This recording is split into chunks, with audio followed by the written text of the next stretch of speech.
Visit TuneIn2X.org to find out more. A message from the Partnership for Healthy Mouths, Healthy Lives, and the Ad Council. This message is for all of you sitting in the passenger seat. And apologies if it gets a little uncomfortable. But how does it feel to be at the mercy of someone who thinks a random text is more important than your life? Someone who takes their eyes off the road while speeding along in a 3-ton hunk of steel. Freaky, right? Well, why not just ask them to stop? Or better yet, volunteer to text for them. It might be a little awkward, but believe me, you'll live. Learn more at stoptextstoprex.org. Brought to you by the Ad Council and the National Highway Traffic Safety Administration. We are live outside the home of Joe and Rosie Goddard, where a pretty big tickle fight broke out just minutes ago. Sources say their father instigated the laughter. Let's go inside for a comment. Apparently, they have no comment. Dads, let this be a reminder that it only takes a moment to make a moment. Call 877-4DAD-411 or visit fatherhood.gov. Brought to you by the U.S. Department of Health and Human Services and the Ad Council. How's it going? I'm having a stroke. Are you going to shake my hand? I'm having a stroke. Wow, you're not even moving your arm. I'm having a stroke. When someone is having a stroke, they may not be able to say it with words, but their body language will tell you loud and clear. Look for FAST. F, face drooping. A, arm weakness. S, speech difficulty. T, time to call 911 immediately. Know the sudden signs. Spot a stroke fast. Visit strokeassociation.org. Brought to you by the American Stroke Association and the Ad Council. Discount Power Sports at 778 North Main Street in Hubbard is hosting a raffle for a 125cc Ventura ATV. Tickets are $30 each, and 100 tickets are available. For each raffle, when those 100 are gone, a winner will be drawn and a new raffle will begin. Tickets can be purchased at any Hubbard home game or at 778 North Main Street or by calling 330-717-4441. $1,500 from each raffle will go toward a scholarship for the Hubbard Youth Coalition.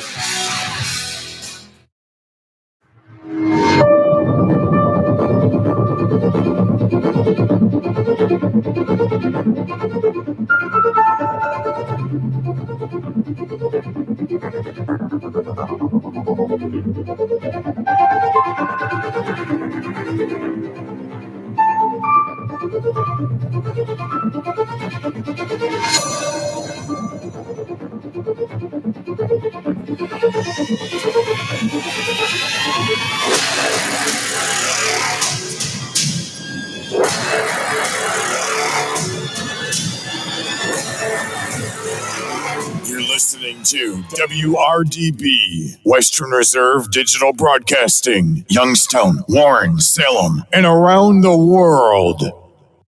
Catch all of the spring and summer action of Cleveland Cobras minor league football on Western Reserve Radio. Follow the Cobras as they compete against teams from around the region in pursuit of a Tri-Point Football League championship. And if you're looking to continue your football career after high school, college, or even the pros, or to be part of the Cobras staff, go to Facebook at Cleveland Cobras Football. Or contact owner Jesse Caldwell at 330-416-3442. Be a part of the excitement of Cleveland Cobras football. Western Reserve Radio is the Valley's online source for sports talk and local live events. Tune in and be a part of their live weekly shows, as well as all of the hard-hitting action of Youngstown Phantoms hockey, high school football, and the GDFL. Find them at westernreserveradio.com. Tune in and the Live 365 app to be a part of the area's sports conversation. Be sure to visit them on Facebook at Western Reserve Radio and on Twitter at WR_radio. In the small town of Elmira, New York, a boy was born into an all-American family. The odds of him achieving his dream in the fashion industry? 1 in 23 million. The odds of having a child diagnosed with autism?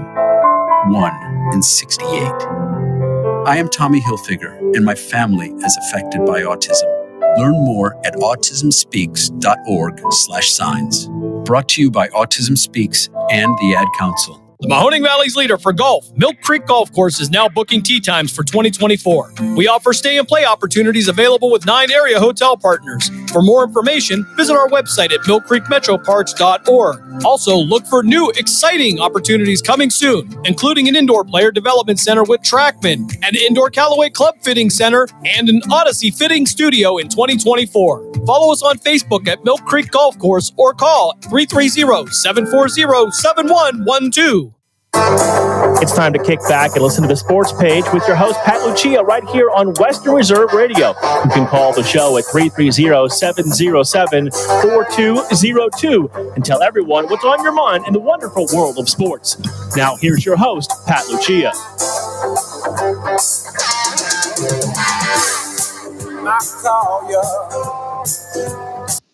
Good morning, Valley sports fans. It is the Saturday morning Sports Page, Pat Lucia, and we are officially week number 1 in college football. It is upon us. We got a lot to get to today. Dave Clark in studio with me. Yep. Dave, we'll get high school football last night. Some interesting games, kind of talk about a couple of those games. You did a pretty good game out there in New Springfield. Poland won, beat Howland. We'll talk about some of the other local schools. Then we got to get to the college football that's on tap. Mm-hmm. Big game, Clemson at Georgia today. Yep. Penn State, West Virginia, Miami, Florida, Notre Dame at Texas, USC at LSU. That's the Sunday night game. And then obviously the Monday nighter is Boston College playing at Florida State. Florida State obviously getting upset last week by Georgia Tech. Not a lot of happy fans down there in Florida. I couldn't say nobody saw it coming, but there's a few people that are obviously pretty surprised by that. Yeah. Then we have to talk a little bit about Colorado beating North Dakota State in a very good game, very competitive game. Mm-hmm. Coach Prime getting a little criticism. And, Coach Prime and the press have kind of been, let's just say, a little edgy there. Keep it that way. Let's say they're not getting maybe along, but hey, that's what gives us something to talk about. Mm-hmm. But getting back to obviously your game, let's go to the high school football slate a little bit just to see the game that you did. You were at New Springfield. Mm-hmm. Down in Middletown, Ohio, Middletown, Ohio. Right. Anyway, you had Springfield coming back from an ugly loss last week to bounce back, and they beat Brookfield 35-13. Yeah, and that the game was just like I was just talking to Jim. You've seen the talent on the field. Both of them have some good talent. I'm telling you, that sophomore running back for Brookfield is something to see as a 10th grader. He is really, really talented. But there was no flow in the first half to the game because of all the penalty calls.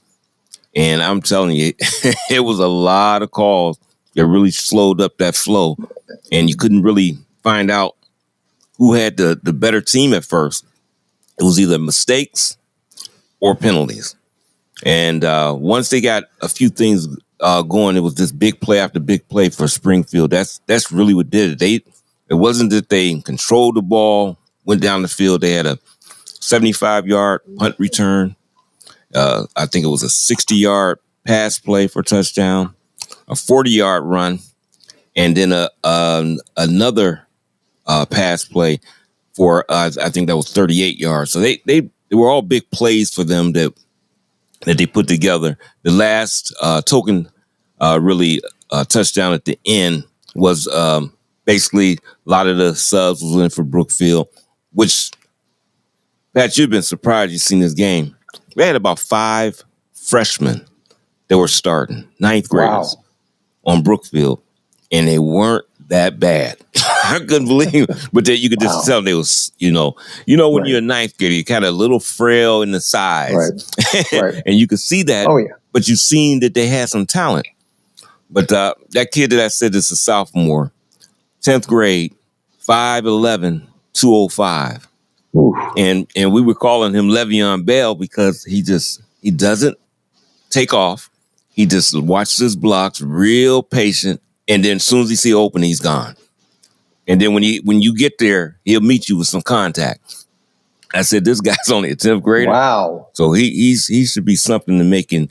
And when you think about it, that team may be something, starting all those young people. They got a lot of 9th and 10th grader starters. Just thinking that the quarterback is a 10th grader. So I think that both their receivers were juniors and their other receiver was a sophomore. So their team that could be up and coming in years to come, keep everything flowing, coached right and things, they could be something. But once, like I said, the big plays with Springfield, they do got plays. If they get on a flow with any team and really can get into something, they can be hard pressed to stop too. Their little jet sweeps and different misdirection plays are really good.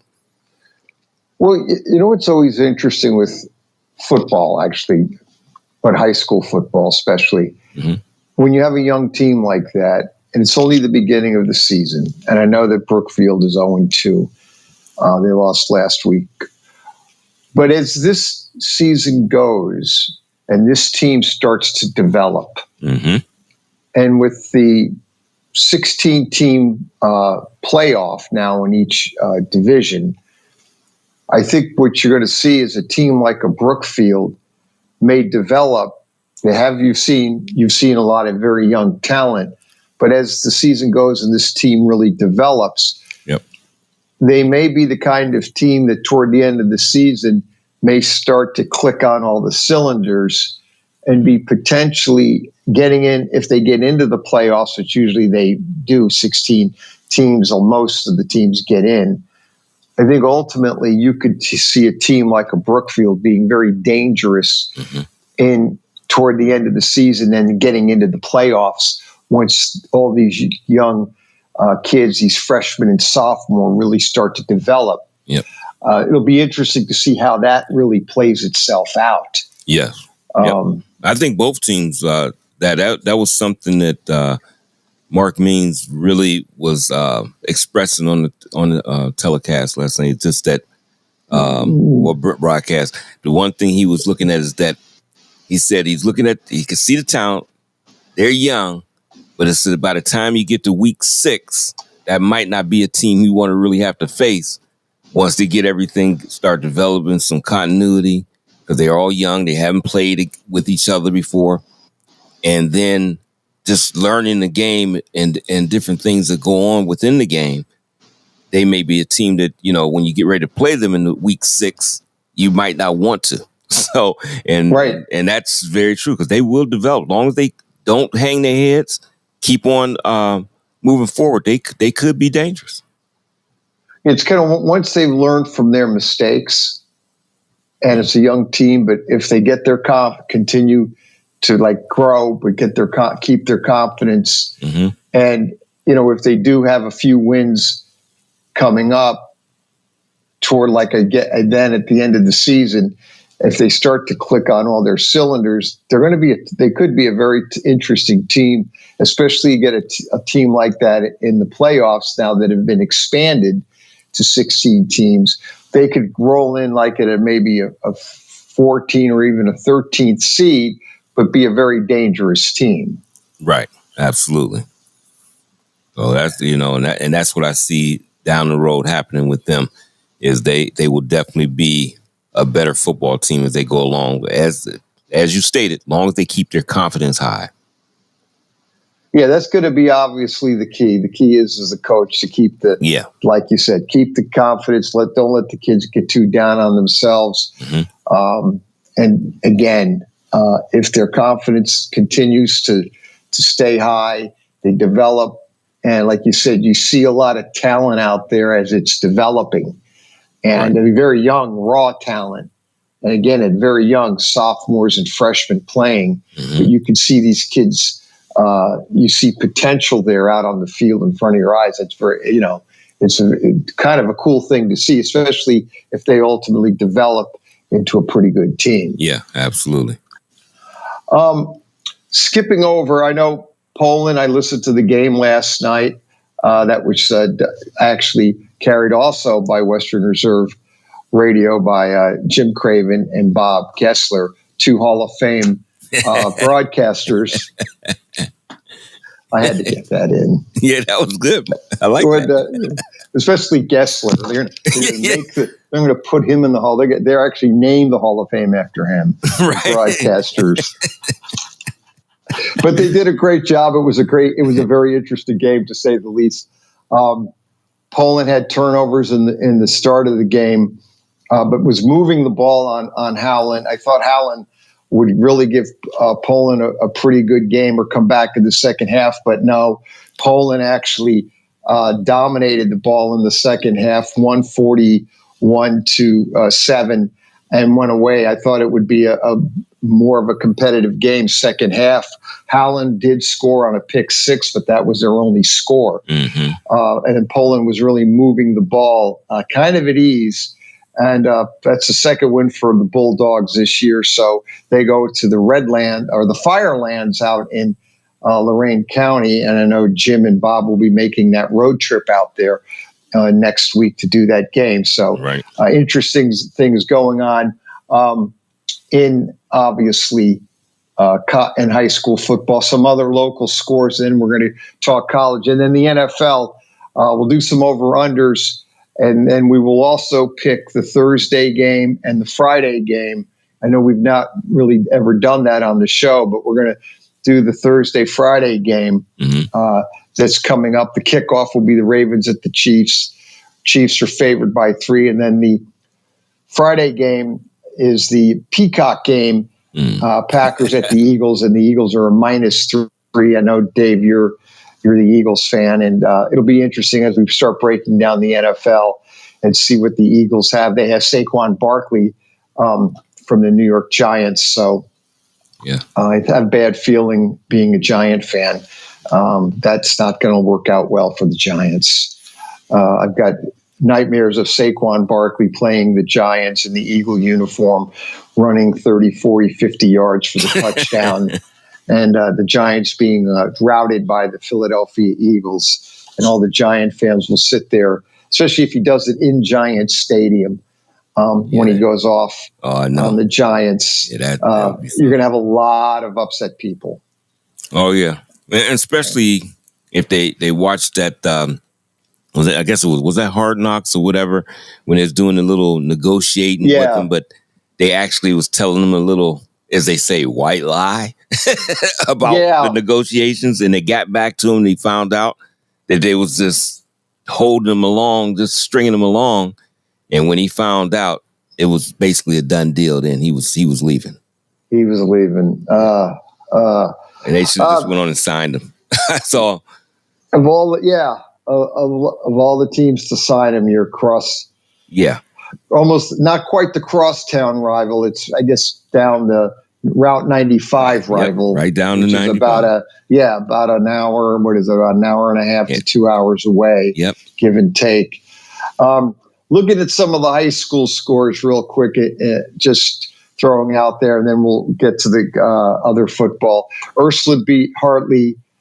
Bishop Hartley down in Columbus, 41-10. Canfield beat Mansfield Senior in overtime, 20-14. McDonald beat Columbiana, 35-3. The Lisbon game they were supposed to play Fairport Harding. That game was canceled. Warren JFK beat Garfield, 31-13. Beaver Local shut out Brook, West Virginia, 35-0. LeBray edged out Campbell, 26-25. Rootstown shut out Champion 35-0. It was Crestview 35, Southern 14. Fort Lebeau beat Farrell 29-28 in PA. Girard beat Liberty 41-7. Grove City beat Fairview in PA 13-6. Hubbard beat Wilmington 39-7. And Fitch beat Jackson 27-17. Lake beat Boardman 34-14, and Holy Name beat Niles 14-0. Again, Howland beat Howland lost to Poland 41-7. and it was South Range beating Salem 35-0 in your game. Springfield beating Brookfield 35-13. And I think that was pretty much it. I believe I was looking for the Cardinal Mooney score. I believe they did lose last night. I'll find that score here in a minute. Let's go ahead and move over to college football. I heard a lot of the Friday sports talk about Colorado and Deion. And I know one thing, Deion and Colorado are going to be up front college football every week. Oh, yeah. It's always going to be that. And it's, he knew that anyway, that it's going to be that. And then everything he says is going to be taken off the cuff, regardless of what it is. I don't care what he says. He could say good morning and it will be put down some other kind of way that he came in, It's just going to be that. That's what he's going to be, a polarizing guy. It's going to be happening no matter what he says. So basically, just do as he do and don't worry about the press and everything else. I understand they said some derogatory things, CBS did, when I listened to that interview, almost like questioning, he says as a man of God, blah, blah, blah, he was saying whatever. And then you get somebody question it. That really hit home for him, but he should have let it ride if he could have, but it did. It basically, I think it probably hurt him in a certain way, and he just didn't want to have nothing to do with them at all. So he just got that situation going on. People saying, they started criticizing, look how close that game was. And he played North Dakota State. Well, I'm going to say this. How many FBS teams challenge and put North Dakota State on their schedule in the last 10, 12 years? No one. They don't put them on. And actually, Deion talked about that the athletic director, when he got hired, did not tell him that he scheduled that until after he got his name on the contract. So he didn't even know that they had them. He said because he knows that's a dangerous football team, and it's a team that can compete with the FBS for sure. And it's always been. You got to watch teams like that, Appalachian State. Those teams will upset you. They got a lot of talent, and you can see they can compete. And another thing, people will say that about Colorado, but you got to remember, look at all the different players. Once again, you think those guys going to have continuity just from practice? It's not the same as what you can do in the pros, and then they're much more advanced anyway. It takes time to get used to playing with your teammates that you have never been around, so they may not gel for a few more weeks, but their schedule doesn't give him time to wait a few more weeks. So, soon he's going to have adversity and situations every week. Yeah, the thing that I thought was interesting in the game, and I know obviously for everybody on Friday morning was questioning it, and I couldn't figure out. At the end of the game when Deion, I thought they would just run the ball, kill the clock, and win the game. Mm-hmm. But they were throwing the ball, and I was going, what are you doing, Deion? Just run the ball, guys. Run the ball and win the game. Right. And obviously people questioned it. And the only thing because I've watched enough football, and so have you, and you've probably watched more than I have. But and I know that, boy, that could be, throwing the ball could be disastrous. Granted, you could fumble, but when you're trying to throw the ball, you keep, you're incomplete, you keep the clock live for the other team. And, and Deion's answer was just, when I heard what he had to say, the response was what do you mean? What were you doing? But they won the game, mm-hmm. and that's really all that counts. Right. And I guess, at the end of the day, you have to figure his son, Shedeur Sanders, is a Heisman Trophy candidate. Oh, and he and the quarterback for Georgia, evidently, I think, is it Becker? Yeah. Georgia. They say Beck. Might be Beck. I don't know. But Beck. I'll look it up. But supposedly they're the two that, it is Beck for Georgia. They are the two that are probably going to be favorites for the Heisman. And right now, you look at Deion's son. I think he will, if he continues to play that well. Now the only question is, people are questioning whether or not Colorado is really going. How many games is Colorado going to win? Right. Most of the experts think it's going to be maybe 6 or 7. Right. But the team still has flaws. Yeah. Oh, yeah. They still have flaws, and they got a tough schedule too. It's not like they got a lay down type schedule. They got a tough schedule, but you just look for improvement. He does have some. They're better on the offensive line. I will give him that. The defensive line is a little bit, but I can still see they have some things that they got to work out. And one of the things I will give Deion credit for. Now, you were right when he said, when they try to ask him that question about why are you throwing the football, and he's he does not throw his coaches under the bus. No, because if you watch, we have the luxury of sitting at home and watching on TV. So those cameras flash back to the coach, to the game, to the coach. And when they were throwing the football, he was looking out there, and all of a sudden he crossed his arms. You could tell he's like, "What are you doing?" I mean, he knows football too well to know that you should be running the football. And he just had that look like, what the? But he won't go and throw his coaches under the bus. I'm sure they probably will talk about it.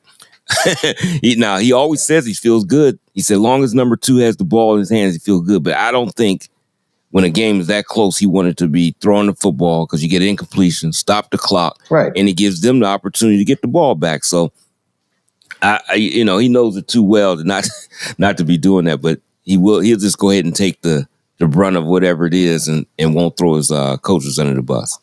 Yeah, he will. He won't. He's not going to say it was my damn assistant coaches that called it. I don't know what the hell they were doing. Yeah, because I seen him fold his arms, and he folded them kind of like at first. Deion's sister with them folded, but then they were like tighter. Just really good route. I said, "Oh yeah, he's upset. He don't like that." Yep. I believe they've got Nebraska next week. Yep, who's an improved Nebraska squad too. They were young last year, so they improved. Nebraska team up there in Lincoln. That could be a problem. Yeah, that's going to be a must-watch game. Yep. I mean, that's one thing which I love. I like the fact that, Deion's coaching Colorado. The interest is now peaked up through the roof. Mm-hmm. And he's going to have eyes on him.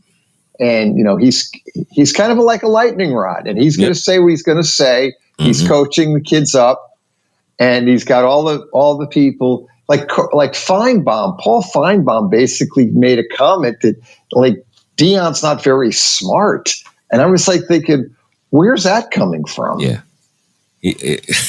I mean, sometimes I think people should think before they speak, but that's neither here nor there. There's a lot of times I've seen him criticize conferences, Oh yeah, doing his show. He says a little bit too much too at times, But and that's kind of what I think he does. I think he likes to draw attention though too. Yeah, he does it a different way. He does it in a different way. But again, he's kind of like he wants to get attention too. So right.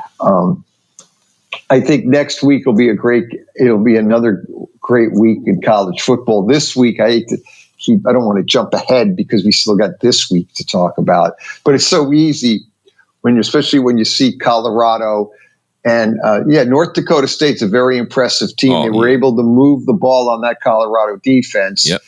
Now it's a situation is the Colorado defense have deficiencies or that North Dakota offense that good? Yeah, I think it's a little of both. Yeah, a little of maybe both going on there. As far as North Dakota State is a very good team, as you said, and not a lot of Division I teams like to put them on the conference. No, they don't, on their schedule. Yeah, they don't do because they're a good team, and like I said, they proved it. But it was a great football game. I thought it was a great football game to watch to open up. It was good. 8:00. Yep. I thought it was really good. It was really a good game to watch. Yeah, it was good. So we've got that to get to. Let's look. We've got other teams as far as college football. We've got some great games like today at noon. Clemson is at Georgia. to open it up. And open up, I guess, really technically the college week 1, Saturday noon opens up, even though to get to last night's games, I guess there were some good games last night, interesting games. FAU losing to Michigan State 16-10, I thought was really a good game. I was surprised. FAU came out to play. Yeah. And they actually played a really good game and had a shot there at the end to maybe win it. But Michigan State just a little too big, maybe a little bit too more fairly physical. But I was impressed with FAU.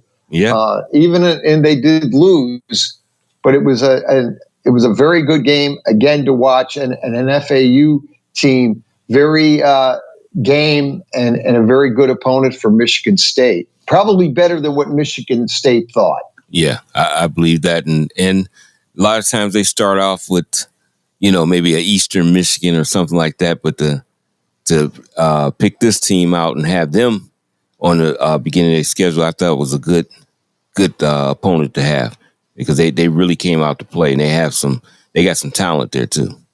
Yeah, you could see the talent on FAU. That's really another interesting teams at some of these smaller schools. Like the other game too to get to last night that I thought was interesting was the Western Michigan-Wisconsin game. Western Michigan was really in that game, and at one point, I believe, they were. I believe they were winning 14-13. Wisconsin came back, scored 2 touchdowns, and put Western away. But you talk about another game opponent, especially the MAC opponent. Yep. I was really impressed with Western Michigan playing at Wisconsin. And at first you think, this is going to be one of these blowouts. No, it was not. No, they were in the ball game too. And you might see that a lot this year. This is what we was waiting for, college football this season, especially this season, because I think it's really going to be a great year of college football. The other game from last night, I don't want to really skip ahead. I want to try to keep at least some kind of logic or follow some pattern here, even though we never do. But other games last night that were college games that were pretty good was TCU. I did not see this game. TCU beat Stanford 34-27. Yeah, and I wanted, it came on late, and I wanted to watch that, but after getting home and our long night, I couldn't do it. Yeah, I know that. There's our music. We'll take a break. It's the end of the first quarter of the show. Second quarter of the Saturday Morning Sports Page coming up after a quick timeout on Western Reserve Radio.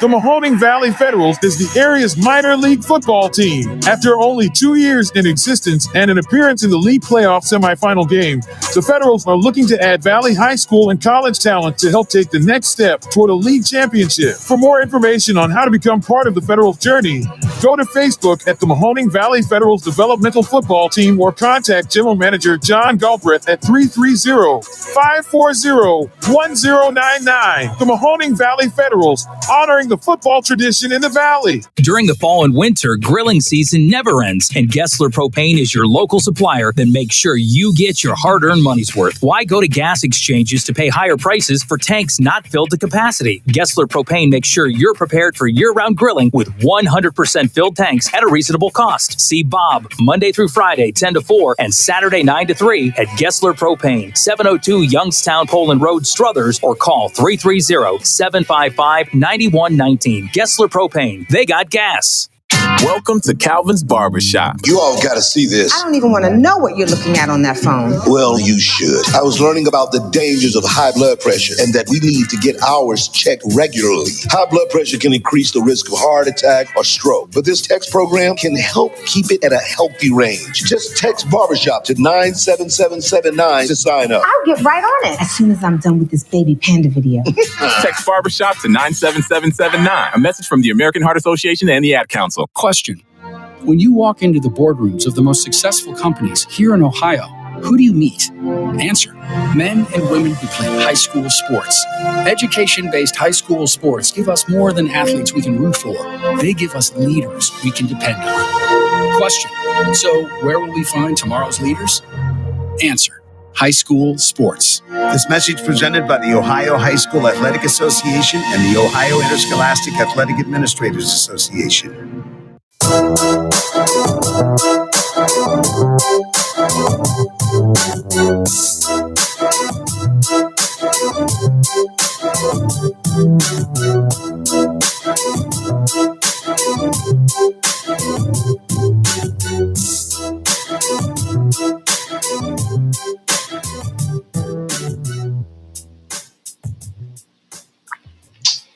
Saturday morning sports page coming right back at you, 330-707-4202. I did want to add that the Cardinal Mooney football score last night, they lost to Villa Angela St. Joseph out of Cleveland, 38-7. Yeah. That Mooney goes to 0-2. They lost the first game last week to Lake Catholic. 14-0. So Mooney off to kind of a rough start. See how they can navigate through the regular season. We were talking, obviously, college football scores from last night. Yeah, I did not see the TCU Stanford game either. That was on too late. And I caught the end of the Wisconsin. I caught the Wisconsin Western Michigan game, and I was watching the FAU game and Michigan State, and then I flipped over to the Wisconsin game. Right. I did not watch Oklahoma at Temple. I just saw the halftime score, and I was like, okay. I think it was 34-0. So that was I the think they were 50-some game, point. Ohio favorite. State has an exhibition game. Yeah. Today, Akron. Well, hey, 3:30 for those who want to Did you know watch the spread went down from 52 to 48? Yes. I wonder how they gauge that. I don't know how they did that. How do they do that?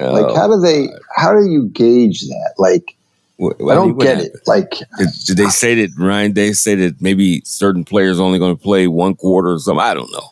What's going on. How did they gauge that? 52 to 48. They ain't going to get crushed. I mean, I'm not watching that. I can't watch that. That's bad TV. No. That's on today at 3:30. I believe it's the CBS game. Yeah. Now, I know some Ohio State fans may get upset at me saying that, but I don't care. Even I can't watch, even if it's my team, I can't watch where they just, running up and down the field. No. That's great entertainment and happy for your team, but how much? I mean, you are playing someone, but I don't know if you can really gauge where you're at when you're playing that competition. I think just playing some of those teams that they play, just like Colorado took on North Dakota State. I think that some of these schools need to take on those type of teams and play them, because I think you can get a little bit of a gauge of where you need to be at, a little bit better of a strong, normally undersized, maybe be an undersized, but they can give you a strong test just to see where you're at. Sometimes you get a false sense of security and you're playing against a team that's so easy, and then all of a sudden you play a team that gives you a little bit of fight back to you. And sometimes it's a struggle early on. You still may win that game, come back, might even blow them out, but it's always where they struggle a little bit early because it's a false sense of security. You really haven't gauged how well you're playing as an individual. I mean, I always thought that. I wanted to see the best if I could. You don't get to do it all the time, but you like to. Just makes you a better ball player in a team. Yeah, and that's really it in a nutshell. I don't. I know college does not have exhibition football, so that's what it is. Yeah, so that's what they use for their exhibition, basically. So I think sometimes this is what you get. However, I think a scarlet and gray scrimmage would be much more inviting than it would be. Actually, I think I would probably even go out on a limb and say that the scarlet and gray is more competitive than when they're playing in Akron. Yeah, I'm serious. It would be great to watch. I mean, we'll basically see how it plays itself out. But again, today's game, no, I'm not going to watch a lot of it because again, I'll probably watch part of it at the beginning and then check it out later on and just see what the score is. But yeah, it's not a must watch. Yeah, I can't sit and just watch it, but no. I would definitely do that. I know I would do that. I'm gonna flip back and forth and see what's going on there for sure. Yeah. So let's slide a little bit over to the NFL because we did have some signings this week. Mm-hmm. Brandon Ayuk finally signed his contract extension with the 49ers, right, which I guess we could kind of see that coming. And then I believe CD Lamb obviously signed his earlier before that. Mm-hmm. So the wide receivers did sign up. Rumor was that the 49ers were trying to swing a 3-team deal with Ayuk, and it just never materialized. And then allegedly, the 49ers, this is the money they offered over a month ago. Yep, it is. And it was a take or leave. And they were trying to work the trade out with Pittsburgh, but I think Pittsburgh wasn't going to give Ayuk this contract. Yep. Because we know who the Steelers are. So they don't give this kind of. And then I had heard that, and this is very interesting. Brady Quinn brought this up yesterday, that most NFL contracts, unless it's a quarterback, are not guaranteed after 2 years. Like there's contract money. There's no guaranteed money after year 2, which I thought was interesting. Mm-hmm.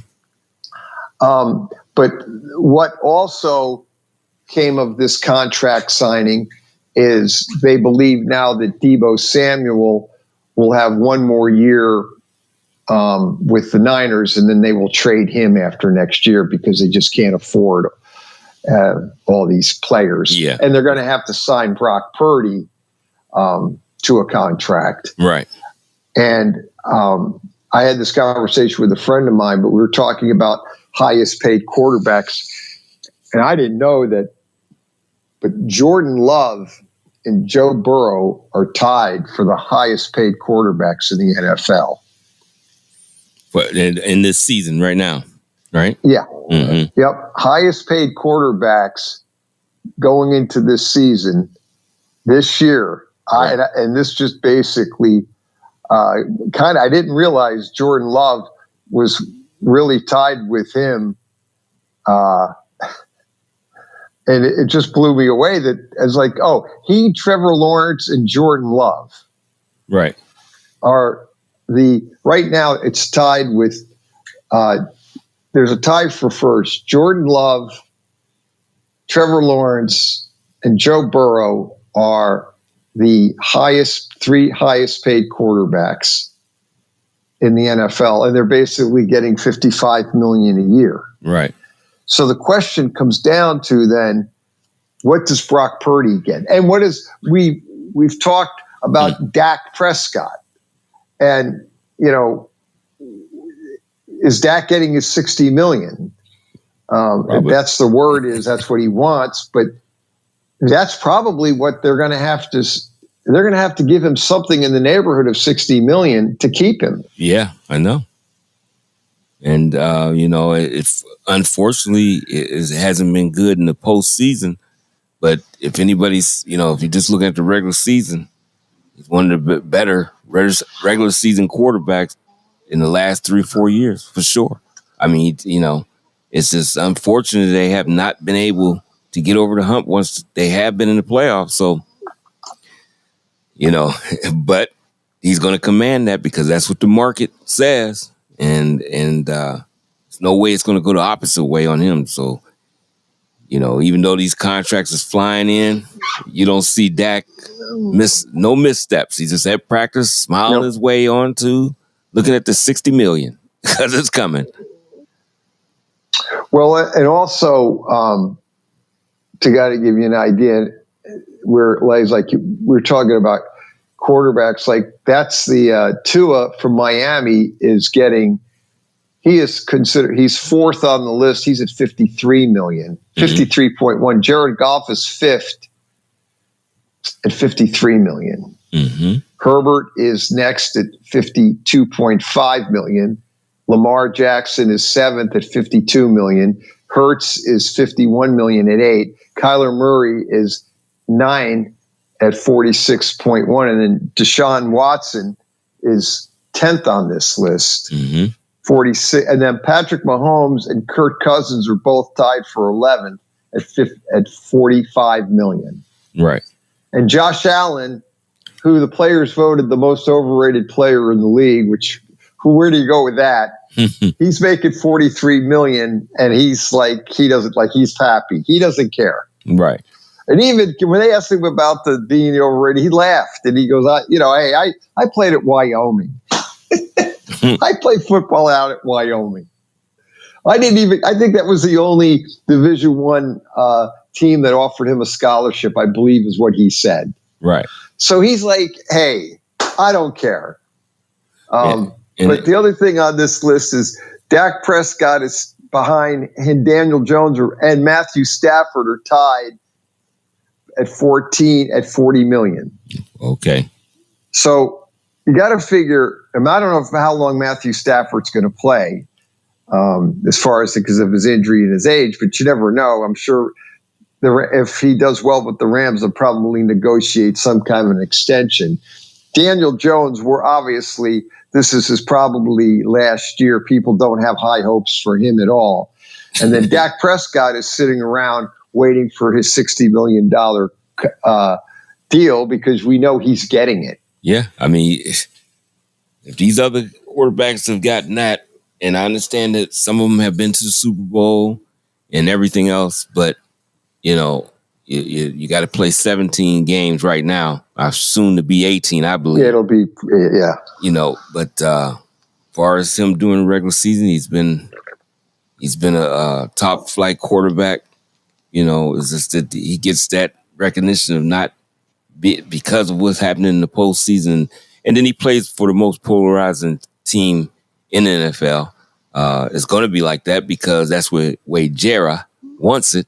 Oh, yeah. So, he got to play for that. So he's not at the – if Dak was playing that well, it's like he's done in the regular season. He's playing for – we'll even say if Joe Burrow wasn't in the NFL, he's playing for the Bengals. You wouldn't hear the type of talk, the way they talk about Dak now. But because he plays for the Dallas Cowboys and the expectations that Jared puts in everybody's mind every year, they talk as him as like he's a failure as a quarterback. I mean, that's how he's viewed that way. Not when people talk about him, they don't talk a lot about him being, not being that good, this, that, and the other. But you don't win that many football games, not in the NFL, if you can't play. Yeah, that's the thing. He could put out the numbers. I think that the concern with Dak is sometimes in crunch time, making the throws when he has to. He comes up a little short. Yeah. There was the pick six last year against Green Bay in the playoff game that people seem to want to make that a big deal, which it was, but the defense itself played absolutely horrendous. So I mean, they were terrible. That was one of the worst defensive performances by a team coming into the playoffs that I can remember. Yeah, I mean, especially for a team that has the talent that they have on defense. Right. They were horrible. I mean, Jordan Love threw all over him. Aaron Jones looked like the next coming of Barry Sanders. I mean, that guy was running all over him, catching over, doing whatever he wanted. I mean, it was unbelievable. I couldn't believe it. It was like these guys forgot how to play. I mean, they did not look good at all. And see, you can't fault that for Dak. And that's why McCartney stay on a hot seat because after everything boils down, they're going to look at, well, why didn't the coaches have you ready? I don't see how you can't be ready. This is the playoffs. I think that's probably one of the biggest criticisms they have with Dallas, especially they are front and center. They are the America's team. Well, that's up to people's debate, but bottom line is they're front and center. Jerry puts them up in front and center because he himself is a lightning rod. Mm-hmm. So bottom line is they're up front and center. People are going to criticize them. And when they show up or don't show up to play a playoff game at home against Green Bay, and that the defense absolutely just, goes out there and just lay an egg or however you want to call it. And you make Jordan Love look like Johnny Unitas. Mm-hmm. And then again, and that might be one of the reasons why the Green Bay Packers signed Jordan Love, is because of performance against the Cowboys. So Jordan Love probably should send them thank you notes. Yeah. Thank you, Dallas Cowboys, for not showing up to play, because I just got my big fat contract that I've been wanting. Well, that's the deal in it, because he actually, from about the fourth or so game of the season, he just kept getting better. He did. And then when he got to that play, that just sealed the deal. You guys, you have to get him. This guy is playing great. He played bad against the Giants. Mm-hmm. I think it was a Monday nighter that they lost to the Giants, or a Thursday nighter. Anyway, that was his bad game. But you're right. He really improved. And what capped the deal was he played, basically lights out against Dallas, and it gave Green Bay no other option but to sign him. And then, then he tops that off and goes against the best defense and ready to play in San Francisco, and really should have won that game. Yes, we played great in that too. Yes, they should have. The sad part was Green Bay should have they outplayed San Francisco, and they should have won that game. Jordan Love should have been in the Super Bowl. I'm convinced, and who knows? Maybe he wins the Super Bowl. Yeah, I couldn't rule that out, but San Francisco recovered enough to pull that game out against Green Bay, but they were outplayed by Green Bay and Jordan Love. Jordan Love just had a bad fourth quarter, and San Francisco had the momentum and came back and pulled the game out. But you're right. I mean, Jordan Love could have actually been that close to a Super Bowl, and who knows? Right. That's absolutely right. Does he win a Super Bowl? So that worked out well for Jordan Love. Not so good for Dallas, because now everybody has got, the lights are on Dallas right now. Are they going to win the division or not? And I don't know. I think that I still like Philadelphia's chance to win the division. I would have Philadelphia winning the division. And then I would probably have Dallas second, Washington third, and then the Giants probably fourth, if I was looking at that division right now. Yeah, it's tough. Like I said, I'm a Philly fan, but I got to see how that offense operate. They got to get that together, and they definitely got to get their defense, which fell apart. Now we'll see if, with them picking up these coordinators and Kellen Moore and the defensive Fangio on defense. Let's see how different, everything is. Does it run a lot smoother? Because that looked like the downfall. They were 10-1 at the beginning of the season, but even during that time, they didn't look the same as they did the season before. Even though they were, only had one loss, they were really playing good. But the record gave them the impression they were playing good, but I never felt comfortable with how they were playing. And I think the loss of the two coordinators, Stanchion he went to the Colts, another one went to Arizona. Yeah, that hurt them, and it showed that the head coach wasn't the main guy. Those coordinators were very important. So getting two experienced coordinators and making sure that everything meshes to their system, that's going to be the key. And we got to see if that system is where it needs to be. We get the chance to see it firsthand Friday. Right now, if I were to ask you, I gave you my division. That's what I think: Philly, Dallas, Washington, the Giants. Again, I think the Giants have a lot of issues, but what would be your take? Who would you say if I were to say? It's hard for me. How do you lay out that division? I'm still torn between. I think you can flip either way, Philly or Dallas as the winners of the division.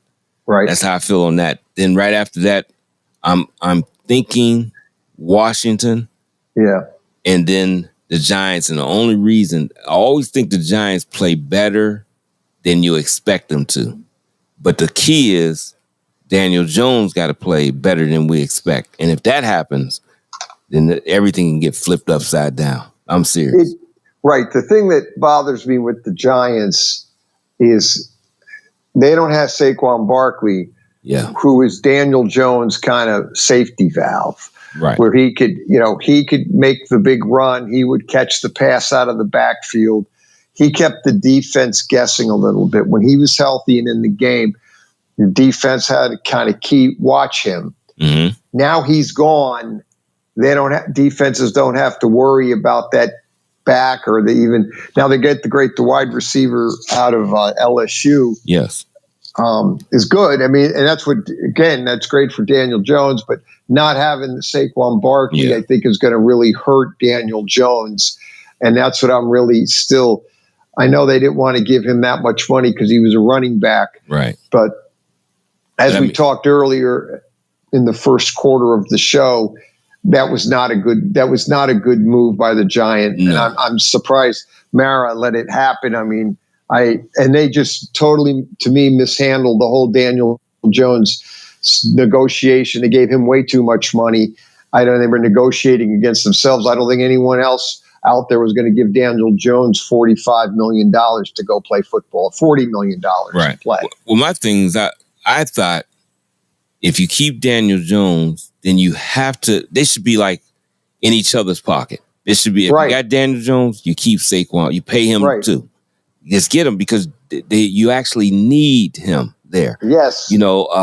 That he's, like you said, he's a safety valve. Plus, he's also, you got to have a standard running game. So you need that.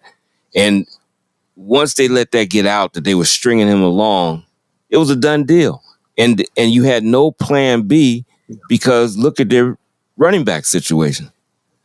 I mean, I would have been, let's be working out Dalvin Cook early on. Right. I would have been doing all kind of things, even if I had to bring a Dalvin Cook along with somebody else and be almost like how our team that we like to call the San Diego Chargers. I'm not calling them LA. The San Diego Chargers brings in Dobbins and Gus Edwards. Right. Do that. If you got a little committee, that's all right. Bring them in, but you can't go in there with, you don't even have a back really. Right. That's the whole problem that I have with the Giants, and that's why I question the GM, Schoen. And I'm not sure if Dable's a head coach either. I know, but the way he handled Daniel Jones last year was ridiculous. On the sideline. I mean, doing that, that's crazy. That's just uncalled for, and that's kind of bothers me with Dable. I think I'm afraid that he may be in over his head. The Giants don't want to fire him because they've already gone through. They already fired 2 prior head coaches. Joe Judge was a horrible hire, and they kept him a year, and they fired him. They should have never hired him to start. Right. I'm not sure. I thought Dable was going to be okay. Got him in the playoffs, but then last year, I thought he just lost his cool and lost control. And then I'm not sure about this GM yet because the Saquon Barkley debacle. I don't know why you didn't. You could have even franchised Daniel Jones and tagged him, and then just signed Saquon to the deal. I would have been fine with that. If they were to tag Daniel Jones and we're to franchise tag him and double and do another year, I know you're going to pay more money, but then sign up Saquon for the 3-year deal and give him pretty much what he was looking for. I would have been fine with that. Yeah, because you're right. I like that if they would have did something in that way. If you were gonna tag, you should have tagged Daniel Jones and signed Saquon, because to me, or offered Daniel Jones less money and see he's not going to walk because where's he going? Right. I mean, any other team would look at him as a backup. Yeah.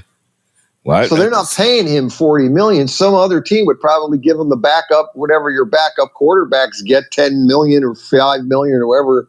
I mean, they could have just said, "Hey, we're going to give you $25 million, and we're going to have $15 million left over and then use that money and keep Saquon." Yeah, like you said, join him at the hip. Or if you don't know what to do, I would have been fine with franchise tag Jones and and basically sign Saquon to the deal. Yeah. I mean, it makes sense. I mean, and I don't want to basically look at things and it's not a slight against guys. They picked up Devin Singletary, who's a decent back. Yeah, I mean, he's a good right, but you got to have more than just him. I like now Eric Gray is the X factor because he's very good in college. Seen him in a couple preseason games, looked pretty good. If the guy, that Tracy guy looked good, but he got injured. That Tyrone Tracy. So now you got Singletary and Gray. And then they just picked up, not too long ago, I guess they signed Joshua Kelly, who was a part of a committee with the Chargers, with Eckler and himself. All of them was the backfield in years past. So, I mean, they got some guys, but I just think a high-profile guy like Saquon, you don't let that go. And if you do, you already be ready for it with some type. They just try to stopgap this thing real quick. You did get, like I said, Devin Singletary, but you should have had a plan B to be more with Devin Singletary and ready to go. Now, Eric Gray was a good pick. I will give him that. The guy can play. But, we got to see when, like they say, when the real bullets start to fire in the season, we got to see if he's going to be that guy. And if he is, now they might have hit a home run. That's going to be a factor, though. They got to be able to run the ball with their backs. And that's the thing that's going to help Daniel Jones have a little bit of time to find Neighbors, because I think Neighbors is going to be a big-time factor. Neighbors is going to be, I think, a really good wide receiver NFL. Yep. I think he's got the tools. I think the speed. He's got everything you want. I think that's a good deal. And, I feel good about LSU receivers anyway. Right. It's just they got something about them. Yeah. You just go down the line. It's just, it's just guys that come out. And, even that Brian Thomas who I think he went to Jacksonville. Yes. I think he's going to be good, too, as a receiver for Trevor Lawrence. So LSU just have good receivers, good quality.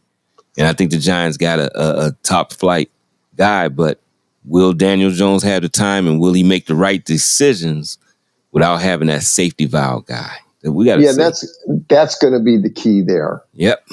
Is because what the Giants need to do is they need to take the pressure off of Daniel Jones. Mm-hmm. And they haven't been able to do that. With the line play has been erratic. He has struggled. He's had his injuries.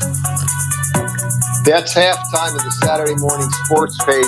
We'll come back on the second half, third quarter, and start up. It is Saturday Morning Sports Page.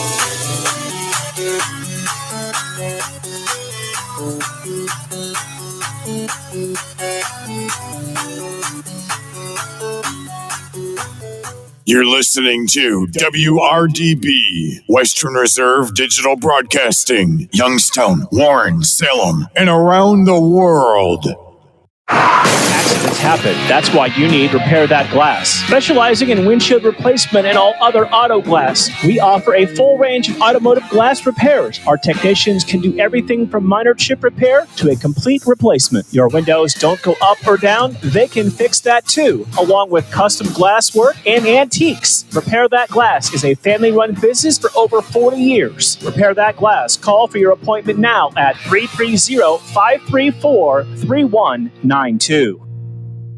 The Mahoning Valley's leader for golf, Milk Creek Golf Course, is now booking tee times for 2024. We offer stay and play opportunities available with 9 area hotel partners. For more information, visit our website at millcreekmetroparks.org. Also, look for new, exciting opportunities coming soon, including an indoor player development center with Trackman, an indoor Callaway Club Fitting Center, and an Odyssey Fitting Studio in 2024. Follow us on Facebook at Milk Creek Golf Course or call 330-740-7112. WWE superstar Alberto Del Rio. Take one.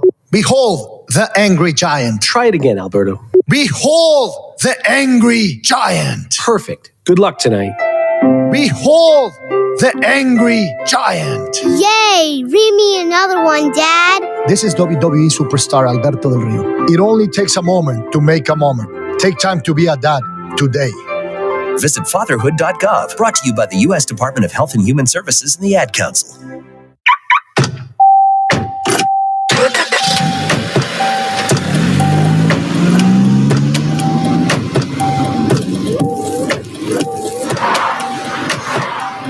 Driving has a rhythm all its own. Don't wreck it with a text. Before you get behind the wheel, silence your phone. Or better yet, designate a texter. For more text-free driving tips, visit stoptextstoprex.org. Brought to you by the Ad Council and the National Highway Traffic Safety Administration.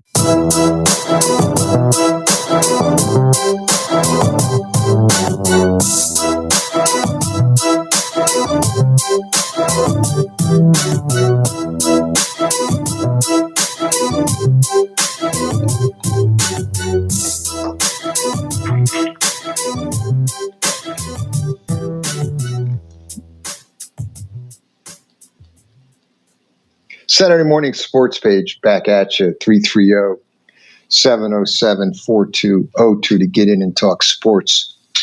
Do it every Saturday morning here on Western Reserve Radio. Pat Lucia, Dave Clark from 9 to 11.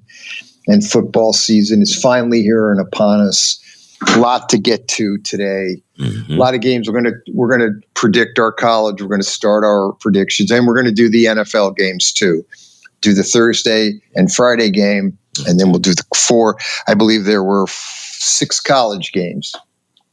Yeah. We're going to give a shot to. Okay. We'll wait a little bit on college. I'm sure Irish Mike will call in and want part of that. And then obviously he's got a big game tonight. Notre Dame is on upset alert with Texas A&M. That's the word. Yeah, that's going to be better. And that's going to be a good game. I look at the games today. I like the Georgia. I think the Clemson game is going to take a lot away from the Penn State West Virginia game as far as viewership, because they're on at noon. One's on Fox, Penn State, West Virginia's noon Fox, and then obviously Georgia and Clemson, I believe, are on. Is that ABC at noon? Yeah. ESPN.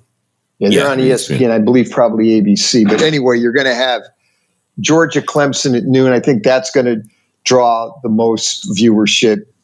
Penn State, West Virginia. And then the Miami, Florida game is 3:30. Notre Dame at 7:30 tonight. So we have some pretty good games to watch. We'll see what the Miami, Florida game brings to us. Miami, obviously one of the, I don't know, storied college teams as far as in the 80s and the 90s with when Jimmy Johnson coached. Yeah. Those teams, those Miami teams were actually NFL teams. They were basically one step from the NFL back then. Yeah. There's some great teams over the years. Made it all the way up into the early 2000s. And then we don't want to talk about them because our old friends, you start talking about them, that'll be the rest of the showcase. Yeah. Well, I guess now they're going to handle, I get rumor, at least I heard that word is they're going to come down hard on Michigan and take the title away from them and do everything. And I mean, they just need to, you're right. We can go on it, but they're just going to they need to go away. Yeah. The NCAA needs to stop with hamburgers and stop just with Harbaugh and the recruiting during the COVID. I don't want to hear it anymore. Yeah. And leave them alone. They were the best team last year. Don't give me the stealing the signs. Had nothing to do with Michigan winning it.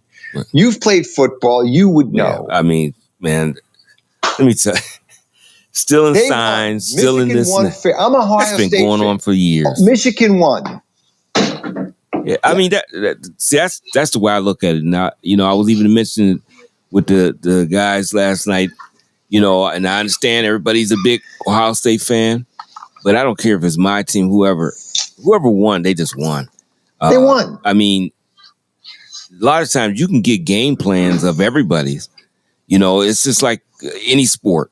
I mean, what did Mike Tyson used to say? Everybody has a plan until they get hit. Right. Okay, and it's the same thing in football and other things. Until you have to stop it. So what? You know what I'm doing? Stop it.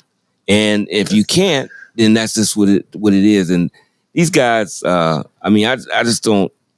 NCAA has just been terrible. I done seen them ruin basically programs, Miami, Florida being one of them. But I mean, they try to just destroy SMU like they were only ones doing what they were doing.